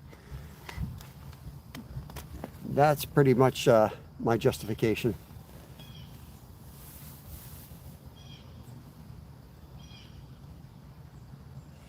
Yeah, I don't feel like doing the whole rock. There's not a lot of rocks here. I can always guarantee you, I go out to find a rock, I'm gonna lose a PB or something. Mikey, I'm starving, man. I'm starting to get back into shape. I still have a lot of weight to lose, but you know, when you start like working out again, shoot, I feel like I didn't even eat breakfast.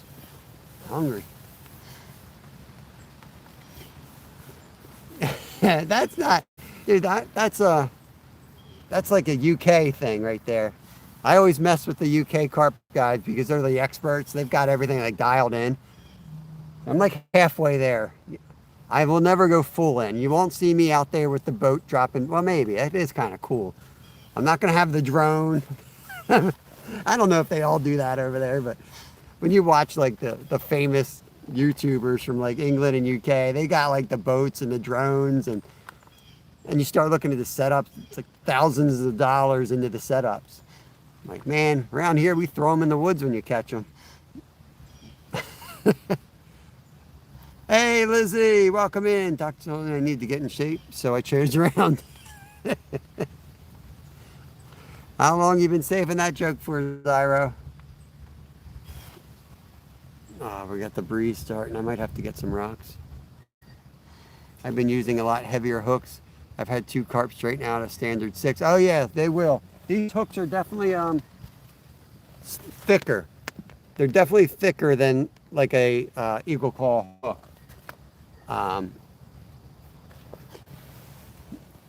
Uh-oh, why did we go dark? Uh-oh, guys. Why are we going dark here? The backup. Now that it stopped raining, I should be able to charge my phone. I've been running without after I did the infomercial for Josie earlier, I never plugged my phone back in. Don't panic. Don't panic. I'm panicking. Hurry up. Live's gonna go off. I'm gonna catch a fish. Zyro's not gonna believe me.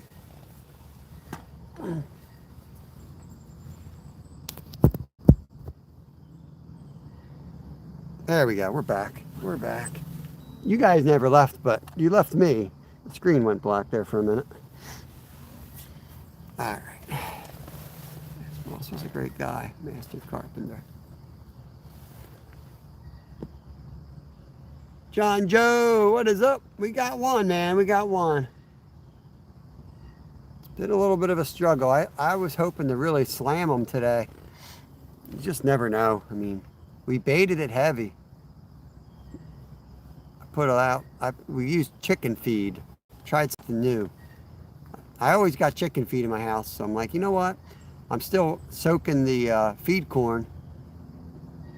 I did a few Google searches, and what's nice about this day and age is you can Google search anything, and it'll give you answers. It sounds like people do use chicken feed successfully. So that's what I did. I came out here and threw a bunch.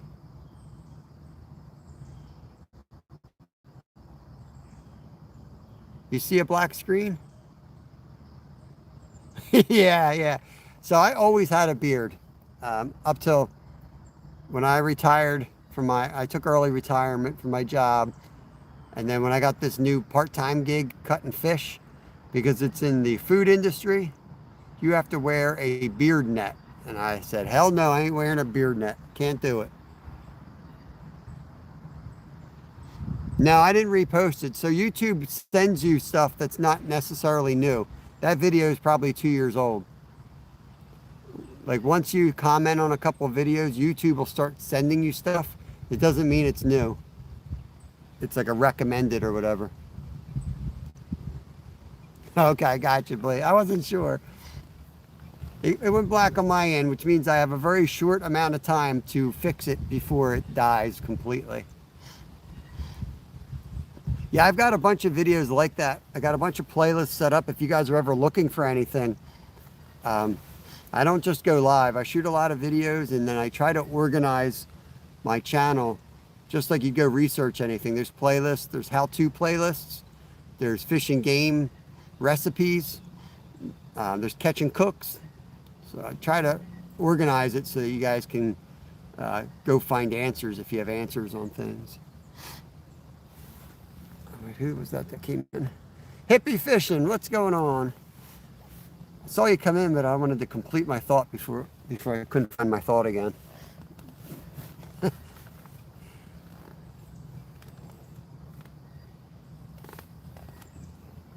Going to check the other rod and maybe another 10-20 minutes we'll check the rod to the right. The one on the left which should be good for the last hour out there, but that other rod we had caught the fish on and recast it, that'll be due to go out probably in like 10 minutes. And then I'll let that sit for the rest of the time. It's pretty slow, but it's been slow for carp around here anyway, so we did just get the one. But 11 pounder, it's a decent carp, so fun fight, we'll take it.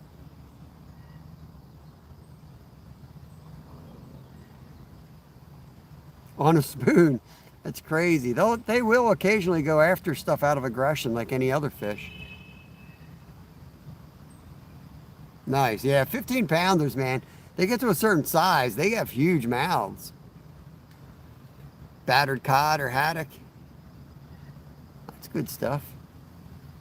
We sell a lot of that. I sell fish at night, that's my part-time gig.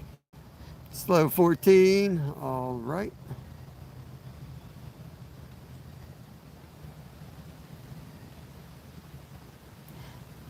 Oh yeah, it was a fight. I caught it on the smaller rod, but that rod doesn't have a lot of flexibility in it. So you got to be careful with the, you'll pull a hook right out of the carp's mouth sometimes. Pull right through their lips.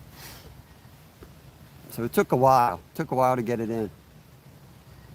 Fought the urge to just manhandle it in because I've lost too many like that. And when it's the first fish of the day, you won't get it in the net. Now, if that was our fourth or fifth, I probably would have manhandled it in, and if I lost it, I lost it. Biggest ever, 42 pounds. 42 pounds is my biggest ever. And then I've got two around 37.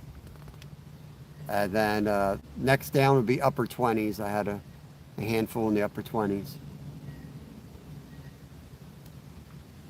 Yeah, they get big. They get big. There's just a few places. It's getting harder and harder to find the big ones. And that's been a minute. But that one was down on the river years ago.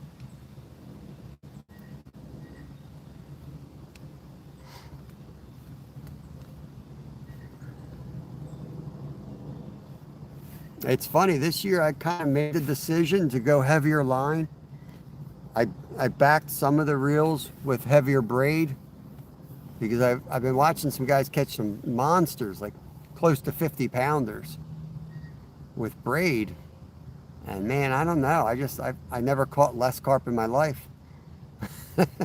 I guess I need to find big dumb ones. I don't know. Yeah, anything over 10, I feel like they fight awesome. And to be honest, some of the smaller ones, I've gotten better fights with some of the smaller carp. When they get real big and fat, I feel like they roll more than they fight. When they're little, it's like a tarpon, man. They are gone. But they get to it, like when they start getting fat, they kind of roll almost like a buffalo.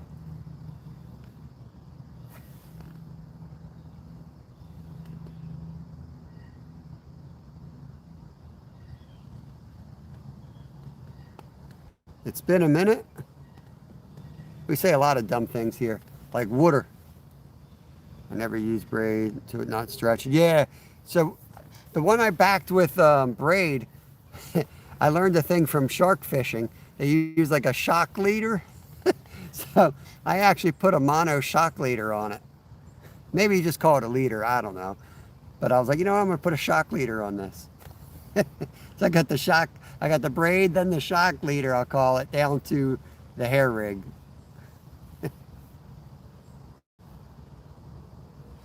There you go, hippie. Yeah, same way, man. I was brought up in an anti-carp family. Carp and catfish were trash. We trout fished and bass fished. And I think I fell in love with carp. I hooked one on opening day of trout season. Elbow to elbow people and fought this carp for like 30 minutes, and it tangled up everybody's line. And I was like, man, I love these fish. It's been a minute is my fave. Let's get that other one out there. I want to give it a good 45 minutes. I better get it in now. Let's throw the rest of the corn out there. Wait, I better check. Before I throw all the corn out, I might need that.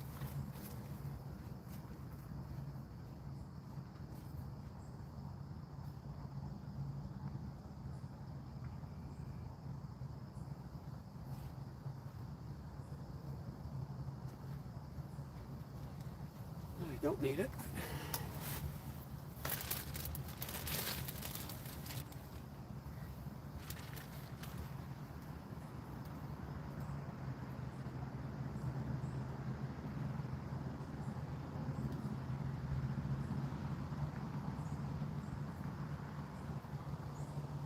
Could be the wind, that the little belly in that line's moving. It's not corresponding to the way the wind's here, but it could be out there.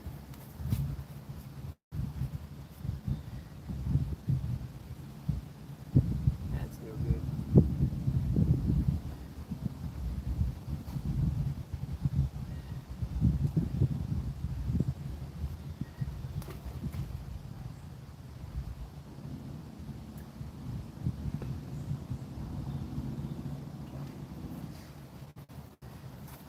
Trying to think if I want to throw the rest of this pack bait in or not.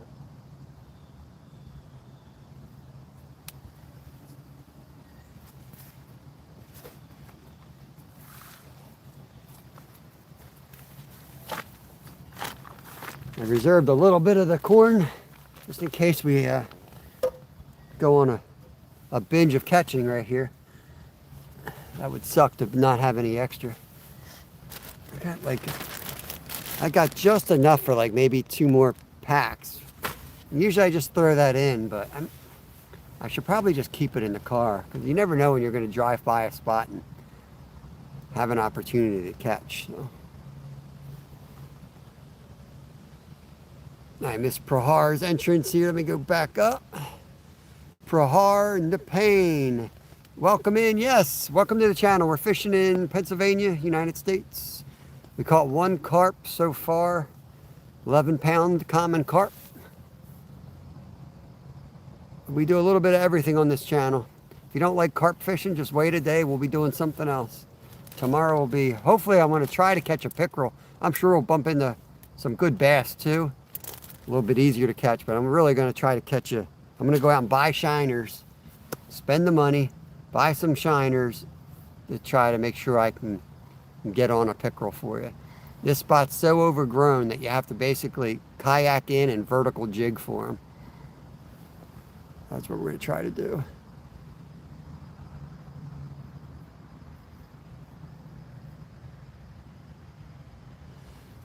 Oil rig, there he is. Steve's back. Let me get him wrenched up. Back from the oil rig. I remember you. Oh, I would definitely enjoy fishing off there, man. So would my young son, Kevin. He'd be running around that place. He loves saltwater.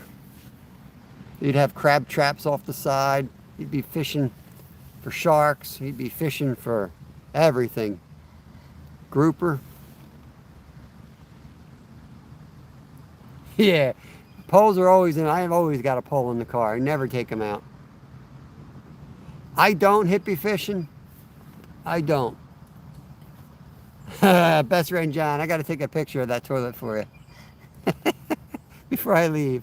Thanks for the reminder.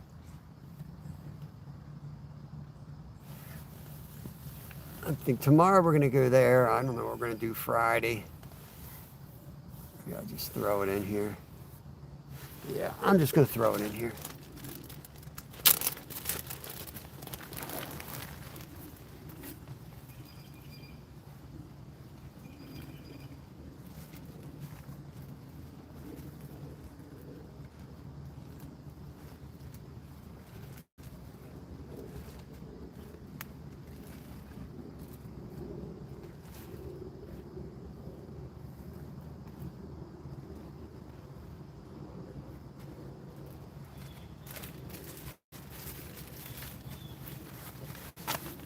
Go all in, make sure there's plenty of bait out in the water.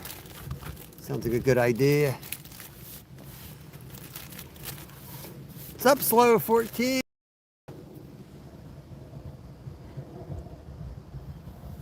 Levi, welcome in. We're fishing for common carp. Welcome to the channel. We've caught one so far. It's pinned up in the message. Hey, kayak angler. There's another legend right there. We're giving the arms a rest today. Tomorrow we'll be back in the kayak, but we're resting the arms after yesterday. We found the fish, but man, took a lot of paddling. Hour and a half of like non-stop moving around. Well, 2.5 actually, 2.5 hours. But we were out for 5 hours and we were fighting wind and no anchor, so we just kept on moving. Melanus, I missed a lot of you guys snuck in. I stepped away for a second. Yeah, we don't discuss religion here.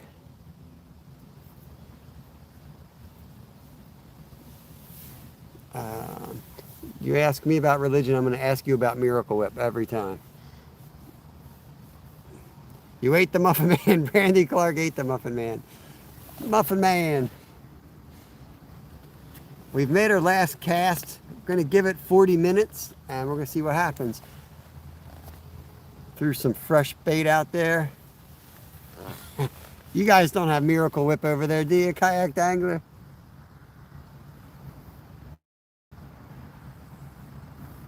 See, why?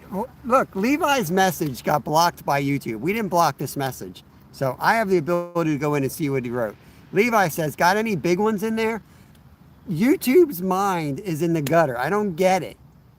What is wrong with that statement? That is a nice statement. There are some nice ones in here. 17's the biggest we've pulled out of here. Recently found this spot. And the person who kind of saw the carp in here said there were some huge ones. So I don't know if that 17 qualified as huge, but this time of year, the bite's tough. We will fish, you know, when we can find one. We'll fish for them. There are some spots where we know there's monsters, and we'll definitely put some time in those places for sure as well. It's not a bad, it's disgusting kayak. It's good for shining your furniture. That's about it.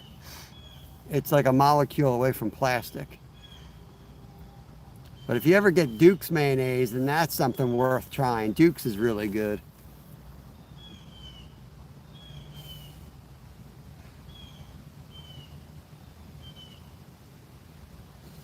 Yeah, poor Levi. Comes in and asks if there's any big ones in there. And YouTube's like, oh no. We're blocking that. It's so miscellaneous. Good man, Blazer. Good man.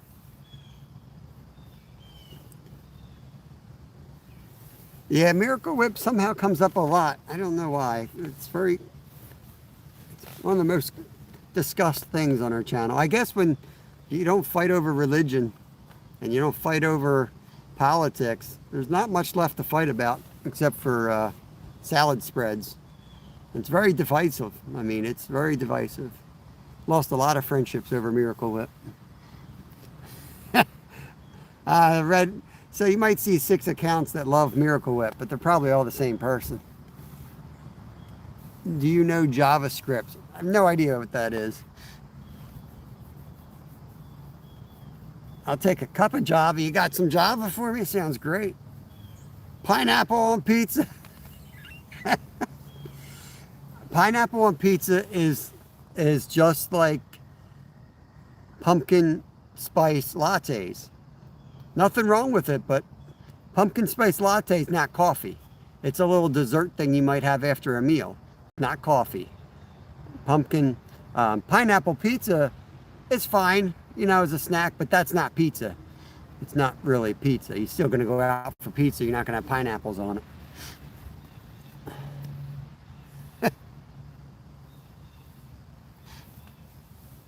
It's sometimes, well, so my favorite pizza, if we want to get right into it, is pickle pizza. It's a white pizza with pickles on it. Especially if you've worked hard and you've sweated a lot, there is no beating pickle pizza. It's awesome.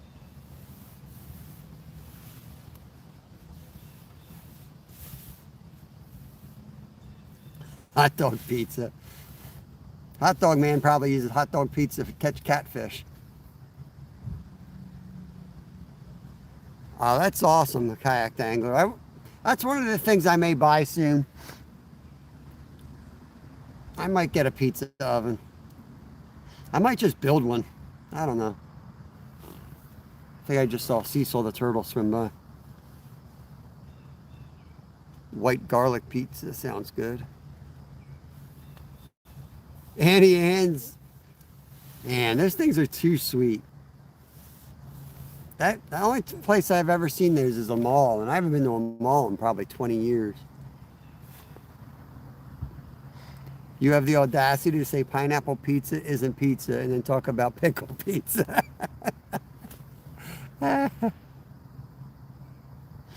Yeah, well, right now, we're always doing something.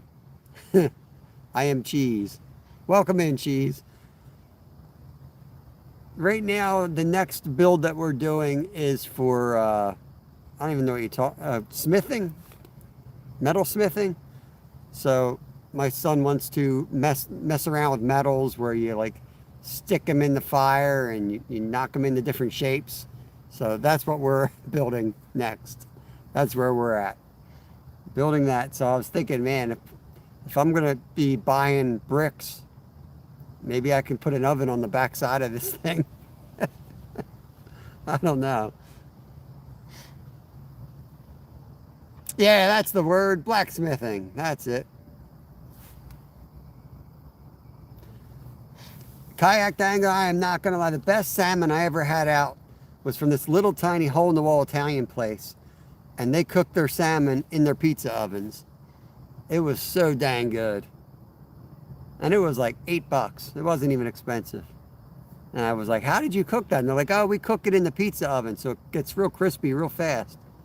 Man, it was so good. Steve said, got to have about 3,000 feet of line for the lobster trap. Yeah. He'll get it, man. He'll get it. He'll probably use 200-pound line. My kid rigged up the crab traps one time. I went to bring them up and it was like braid line. I'm cutting my hands trying to bring it was like a horseshoe crab in it. I'm like cutting my hands up. I'm like, can you put a clothesline on this? Rope on it? Anything but braid. He's a knucklehead. Happy Day 74. Shoe betcha, buddy. That left rod looks suspicious. I think that thing's going to tear out.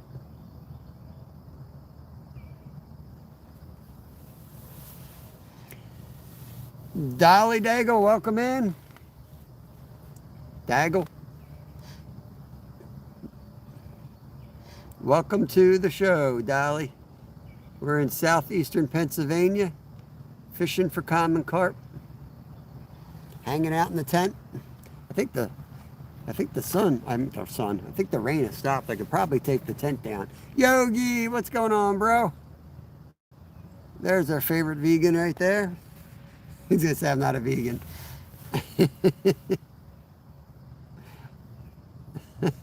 Hope you're having a good day, brother. We did manage one so far. Came late, so hoping for another one.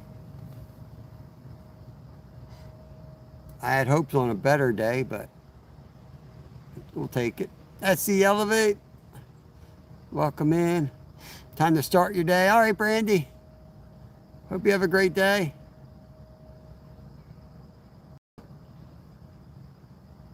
Chucking it down here. Glad somebody likes the way we talk.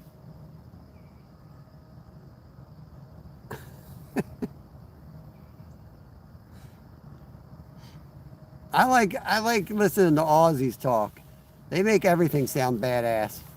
They could be going to the post office and it sounds like they're ready to go wrestle a crocodile or fist fight a kangaroo. Love it. Yeah. Favorite vegan. My favorite vegan member is in.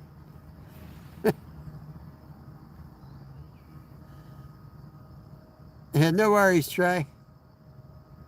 I don't know what I said. My job's not to listen to me. My job's to talk. You're supposed to be listening to me. I don't listen. Trust me, once that word's out of my mouth, it bypasses my brain. I usually don't even know what I just said. If I ever say anything wrong, I'm just going to have to take blame for it. Route on the left. Route on the left. Definitely has something messing with it.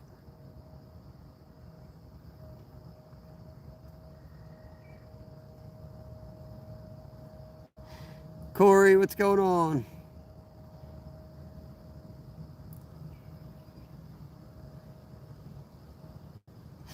Aussie chick. Awesome. See everybody coming in. I hope you're all having a great day. It's going to be not a short live, still 4 hours. Tomorrow might be longer. But I told myself I was going to come out and just do 4 hours and recover from yesterday. Yesterday was like an 8-hour day. I'm tired. Right, Yogi? Right.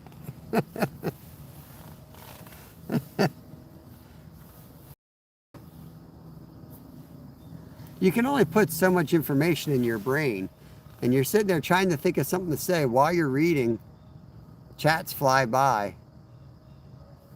I mean, I don't know who designed YouTube live streams, but I don't know what IQ they thought we had, but we can't handle it. At least I can't.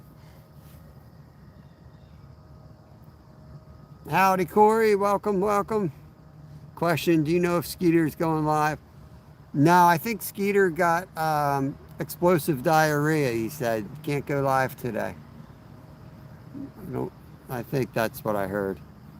No, Skeeter's going live at I think 1 p.m. Eastern Standard Time. He can't be here right now. He's out there marinating his hot dog in cherry high C, something like that. All right, Raspberry Hedgehog. I'll catch you on the next one. Tomorrow should be fun. I'm looking forward to it. We've ice fished this lake, but you've never seen a kayak in that lake before. We're going to kayak it tomorrow. There's a chance we get stuck in the lily pads. It's so choked up thick back there. We could have some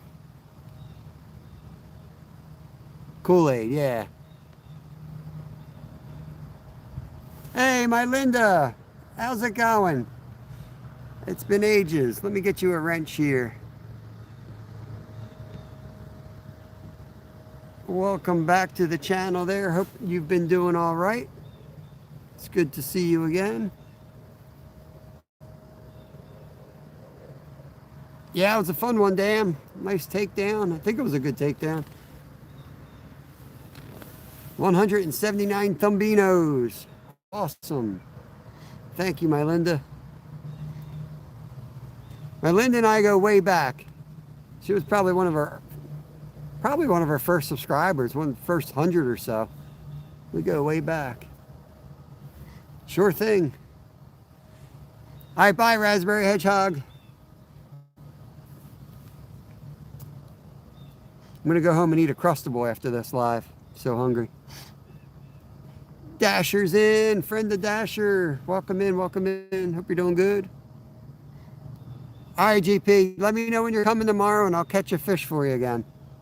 I can't do it all day. I can only handle maybe 1 or 2 fish. So as soon as you come into the live, I'll catch one. And then I'll get skunked. We're going after carp. We're all in, 100% in on common carp today. I haven't really fished the spot much, so I don't know if there's mere carp in here. So we're just committed to sitting and waiting today and see what happens. So we got one common, hoping for some more. Not going to catch a lot other than carp when you're throwing the pack bait, unless there's trout. There's no trout here. Soon, I mean, I think about a month from now, some of the local spots will be getting stocked with trout again. That will definitely liven things up because we'll have a trout rod in the setup, and sometimes we'll catch a big trout on the pack bait. Send Uncrustables to the UK. I don't know if that would make it in, or if the airport people would, they would probably say it's illegal, but then they'd probably eat it instead of, you know. They can't let people in the UK know that we're over here eating Uncrustables. Might be an uprising. But if I ever do send a package over that way, I will definitely have to send you some Uncrustables. I could probably stuff one into an envelope. Oh, left rod, left rod. There we go.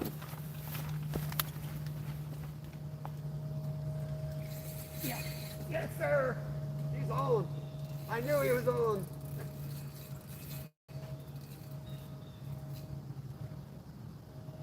The little guy.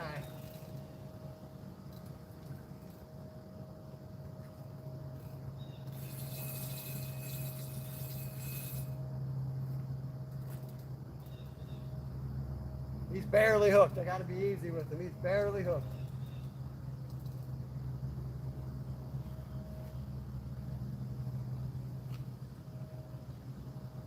He's got wee little lips. Gotta be careful. I don't lose him.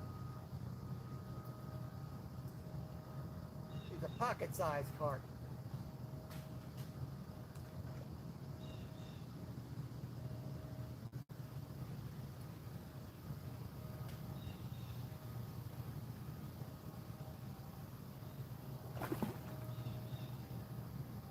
So even though that was slack, there was a belly in the line. And I say it all the time, if you don't watch that belly in the line, you're missing half the fish. They take it, sometimes they come at you. Do you see that belly moving? Reel down on it. Don't set the hook, just reel down on the rod without picking it up. And you'll catch twice as many carp.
Right. Get them unhooked. Beautiful. Little guys are always pretty. Colors are also always pretty on them before they get big, fat, and ugly like me. Okay, buddy. Let's get you up here.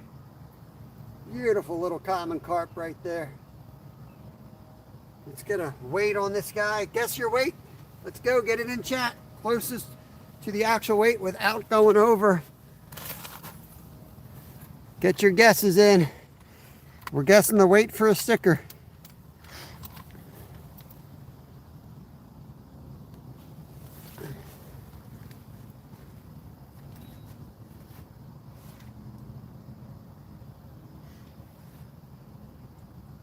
I'll give you a hint. He's a lot smaller than the first one.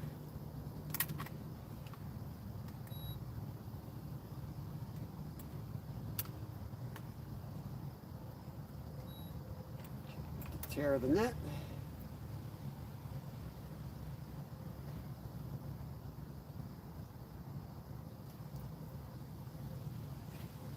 Got it.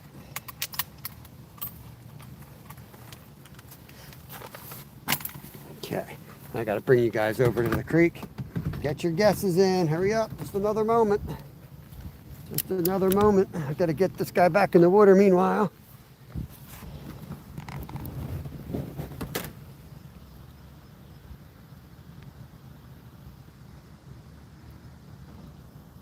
Adams counts. Adams counts. I didn't say stop yet.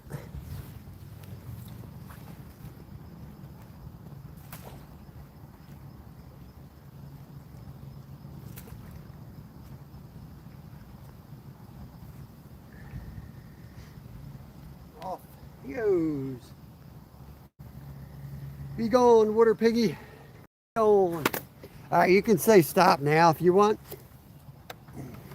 It is 5.5 pounds on the dot. 5.5. Let me get you guys back on the ride here. We'll get the other one back out. See if we get another one in the next 20 minutes.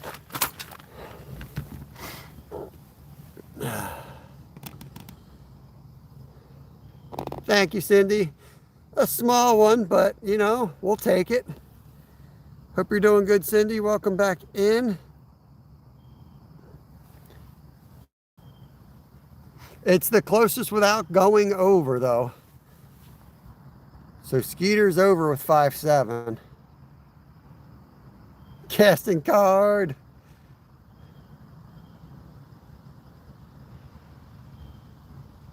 I don't trust Mid-South. He probably said that after stop, knowing him. Mid-South, you cheater. Somebody said 5. Somebody without a wrench said 5. I saw that. Right after Skeeter said stop, but I hadn't stopped, so where'd that 5 go? Maybe Skeeter blocked him. He beat Skeeter, so Skeeter probably removed him. Where'd he go? Was it Corey?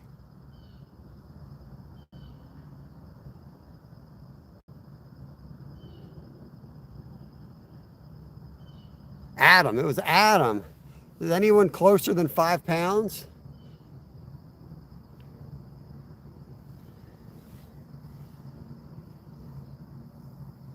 There's 5.15. That's Donald Thorson, maybe?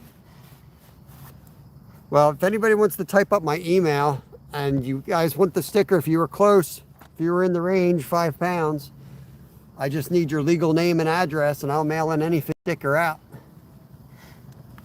It sounds like we're going with Donald Thorson. All right, I can send one out.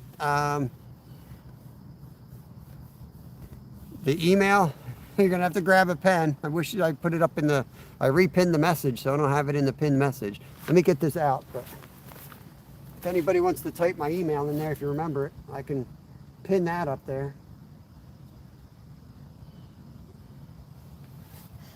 Now that we used all our pack bait.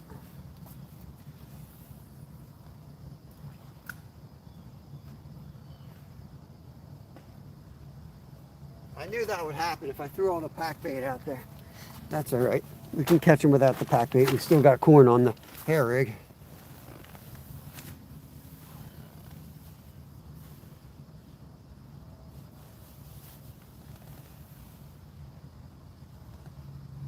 Five pounds, 8 ounces, is that what she said? It don't matter. Any of you that are close, you can email me. Just need your legal name and address. I don't mind mailing overseas for a sticker. They're cheap. The email is holitnariverlodge@gmail.com. Holitna is spelled HOLITN like Nancy, A, and then River Lodge @gmail.com. Yeah, we can do a sticker swap, right? I got a good amount left. I just ordered 50 more, so. What fish do you usually catch in those? We're in a creek here, Corey. This is, we go all over the place. This is only the 3rd time. We got tons of water where I live, so we go all over the place. Every day we fish somewhere different. This particular stream is best for smallmouth bass, and there's a good bit of carp in here. It's just we had just found some active carp right here, so we switched to carp right now. There it is. Hold it in the... Thank you, Zyro. I'm going to pin that up. I've just pinned my email up there. Appreciate that, Zyro. Rod Wilson, welcome back. We've had 2 carp while you were gone.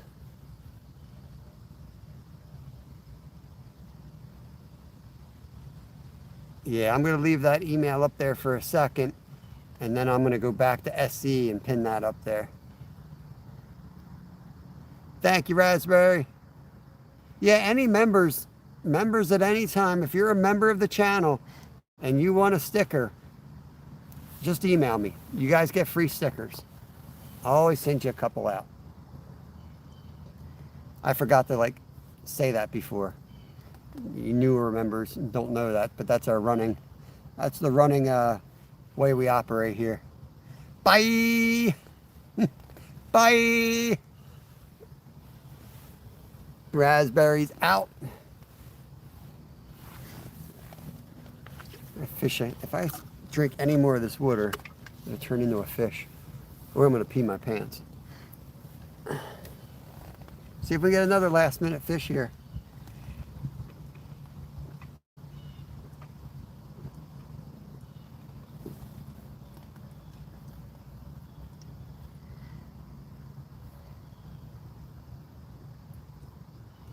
So the bite window was definitely later today. You know, we started with very little action.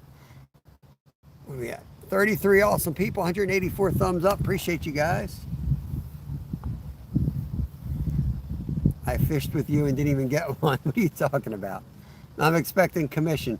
I'll give you 5% of everything I make from today's stream. Do you have a knife that you can cut through copper with?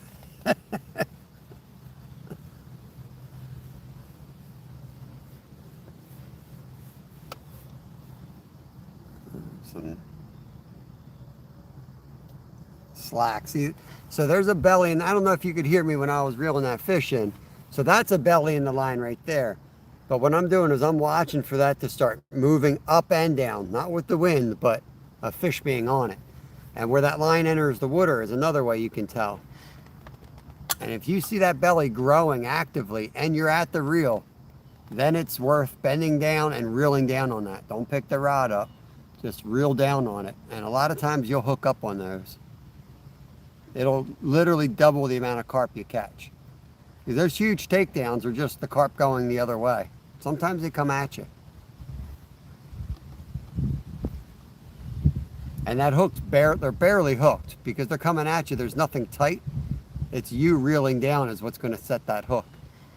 But if you were to set, like these are like half octopus, almost like a circle hook. If you were to pick that rod up, that hook will slide out and never hook them. But you reel down on it, it's going to slide gradually and you'll get a hook up usually.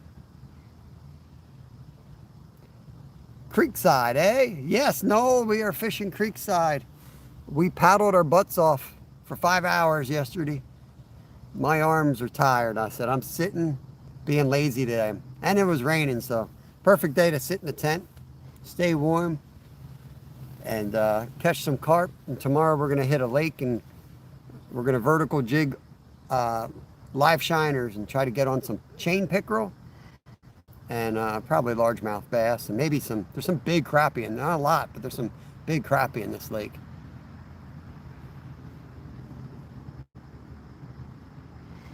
Yeah, no worries, Cindy. Appreciate you.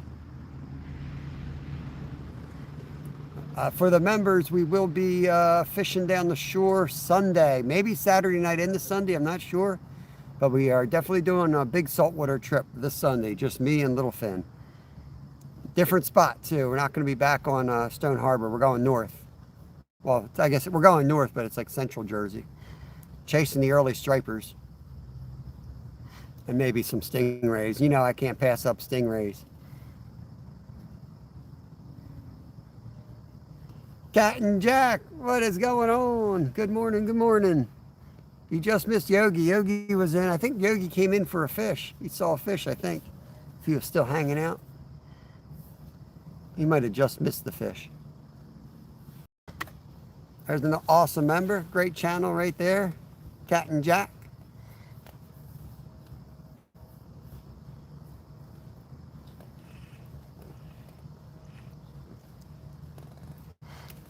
Cat has my favorite front porch. She has she'll do a live sometimes from her house, and that front porch is awesome.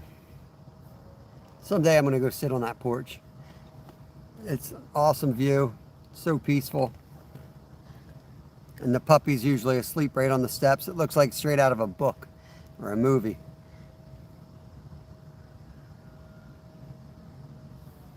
Skates are rubber. Nah. If you cook them right, they taste just like scallops. They taste just like scallops. A lot of restaurants serve them. They're delicious. Hey, John, a carp legend right there. You want to see somebody actually catch carp? Carp and catfish baits, tips, tricks, tips, and techniques. Pretty good. We got 2. We had to put some work in, but we got 2. We got an 11-pounder and a 5.5-pounder, but we got rain. We got cold rain today, so we're hiding in the tent. We got the Atlas tent up, so we're just chilling. We smoked the crappie hard yesterday. So today I need to recover and chill out, and tomorrow we'll be in the kayak again. I worked tonight. I cut fish tonight, so I'm going to be at the shop tonight cutting. So I'm just kind of relaxing a little bit.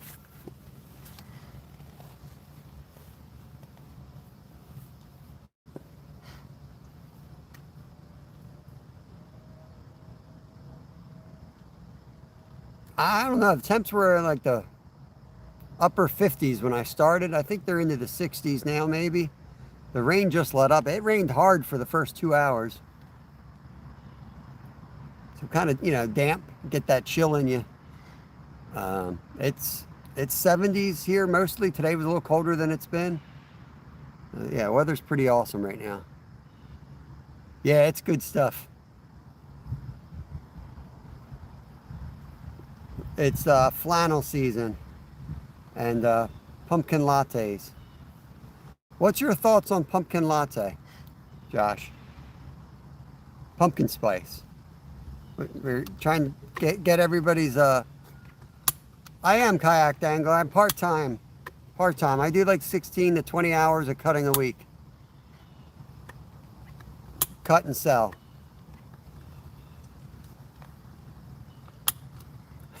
No pumpkin spice. So Josh, next week I'm going to do 2 recipes of pack bait. I'm going to do pumpkin spice. I'm getting into the pumpkin spice craze because here people get stupid with pumpkin spice. Everyone runs around with their little foam cups drinking it. So I figured I have to fit in. We're going to see if the carp also like it. No, it doesn't like it. I'm not a fan, but if somebody hands me a cup of it, I'll drink it. But it doesn't replace my normal breakfast coffee. Like, it's got to be black coffee, no sugar, no cream, no nothing. But like right now, if somebody would walk up and hand me one, sure, I'll drink it. Posted a short for you from last night, bro. I couldn't go live. I didn't have a tripod and it was, get out of here, Zyro.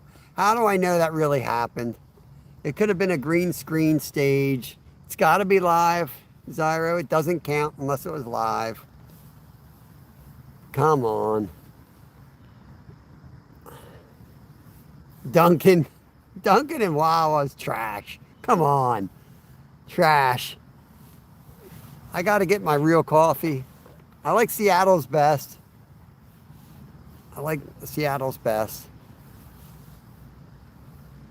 Is this your pond? I don't have a pond, Cat. This is a creek. I don't have a pond.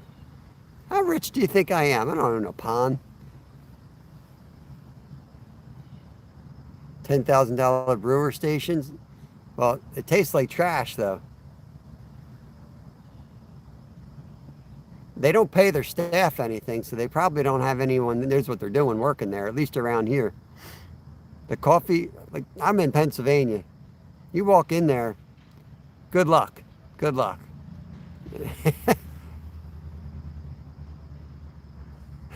Cat, I do have a creek with a little tiny, there's a creek in our backyard, and there is a little dammed up spot that, you know, we could maybe call it a pond, but it's really tiny.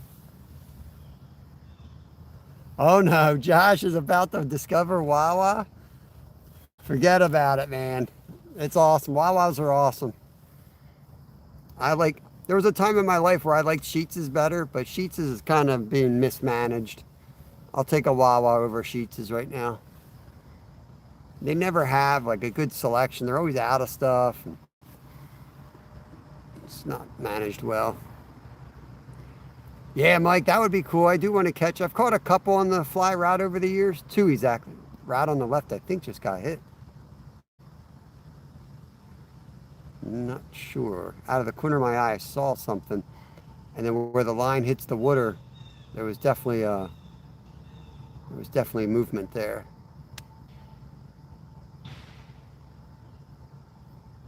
Yeah, you're right. Mommy's World, what's going on, Cherry? We're about to wrap this thing up in just another minute. In fact, I think I'll take the tent down behind the scenes here. No, I have my son is gluten-free, and we get the rice bowl. There's a bowl in there with rice. I forget what else is in there, but that's what we get. And I love having the Wawas around when we're traveling because I know he can have like a satisfying meal, you know, while we're traveling. Yeah, Steve heard Wawa. So now, Josh, there's a better chance that Steve can come visit you because he will not go anywhere if there's not a Wawa within 5 minutes. So he might come out and visit you now. He'll scream the line off the reel for sure. Yep. Strikers Fishing, welcome in. 50 subscribers to go live, bro. Frozen mocha shot. Yes, celiacs, yep. So when you look at, I don't always point it out, but all our recipes are gluten-free. Every recipe we do is gluten-free. If I say flour, we're using the gluten-free fake flour. And it's the flour that it's like 1-to-1. You don't have to like mix it differently. If it says 1 cup, you use 1 cup of that stuff. So if you're not using gluten, I did that. So if you're using regular flour, you can still use exactly what I use in my videos, even though we're using the gluten-free type. There you go, saving graces too. Awesome. Go, King Killer. We're just starting to pack up. Here. Appreciate y'all coming in. We had a good day. Slow start, but we did get 2. We were hoping for more, but what are you going to do? Bite window's probably just getting going, but I got a lot to do on the home front today before work, and I work today, so got to do that. I'll be out all night. 2 365. We got a 11 pounder and a 5.5 pounder. So we'll take them. I mean, okay, not awesome, but the way fishing's been, you take what we can get this fall as far as carp. Crappie have been really good this year. Carp have just been disappointing, to say the least.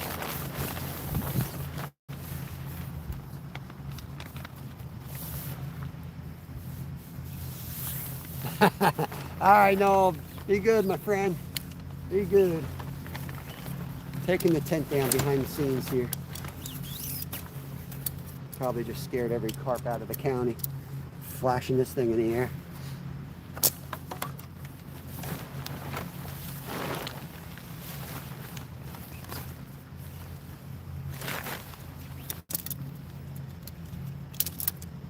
We are getting a little light rain as luck would have it while I'm taking the tent down. Phoenix Fireside. Appreciate you. Thank you so much. See if we can get 200 before we shut her down. We're close. Awesome. Matthew and Mommy's World. Did you change the name just to Mommy's World? I just noticed that. Much love and respect. Awesome. Likewise. We're back on the kayak tomorrow. My arms will be rested and ready to go.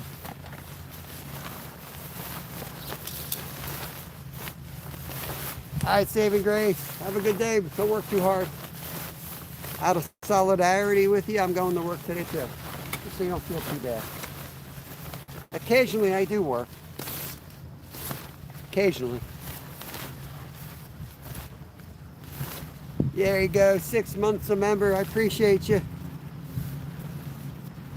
Just getting started on the member front. Got some cool stuff coming down the line. We may not catch a lot in the winter, but you know we're going to keep fishing. We're going to be fishing. And last year we actually slayed because we had great ice. So that's the plan this year too. We got some big trips planned as well in the winter. Not Florida this year, but we're heading north this year. Should be fun. It's raining, but it's an Anyfin Live, so you know what that means. You gotta cut grass. Always gotta cut grass.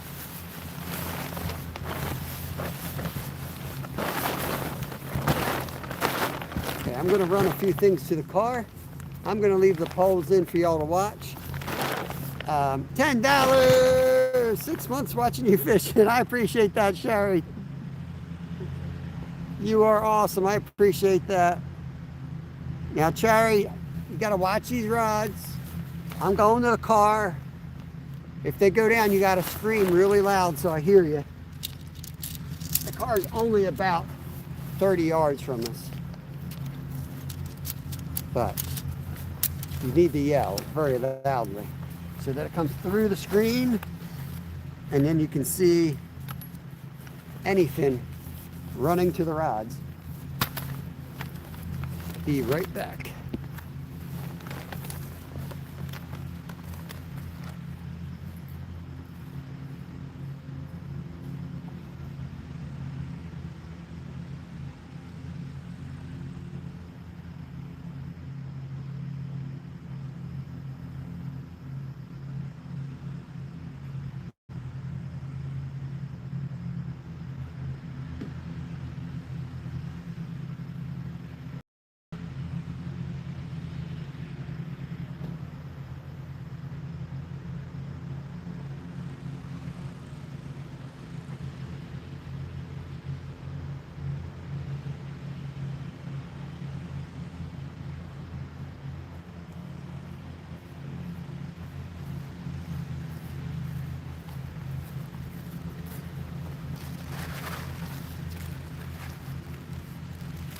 All right, worms are free. I'm not going to save those wormies. You'll dig yourself a new hole.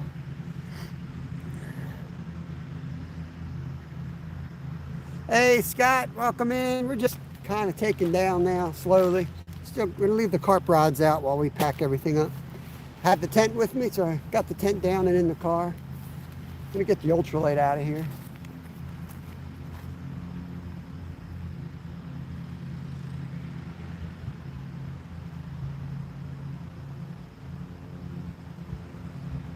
The ultralight was stripped.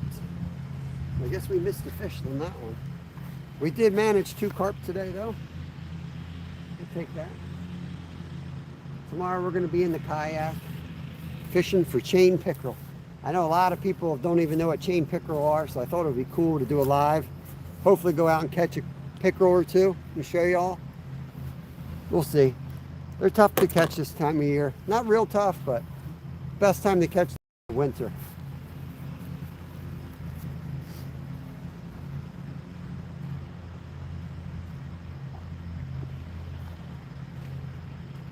I'll make one more run to the car before I bring.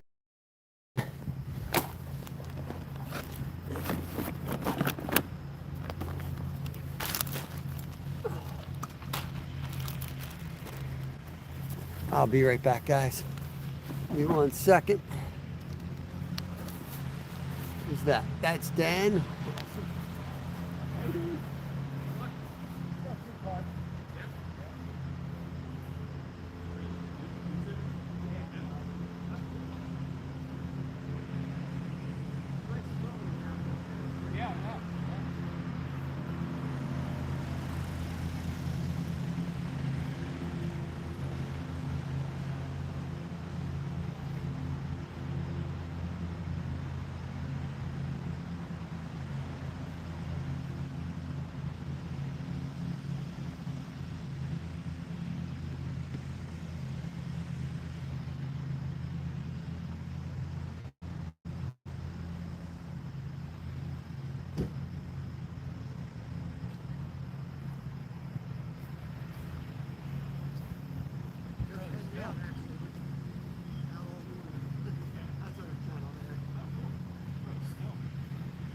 Yeah, yeah, we had the tent set up on and on us, but we fish on local. I don't know what it's all over the place.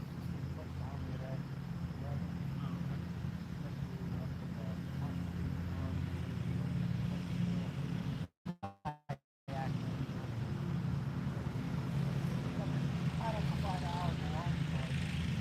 Day off. I go to a wood shop right now. Yeah.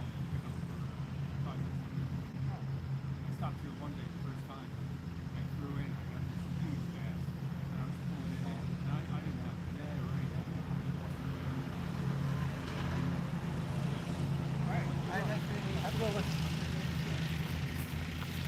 All right, I think it's time to call it, guys. I got everything in the car. I've given as much time as I can.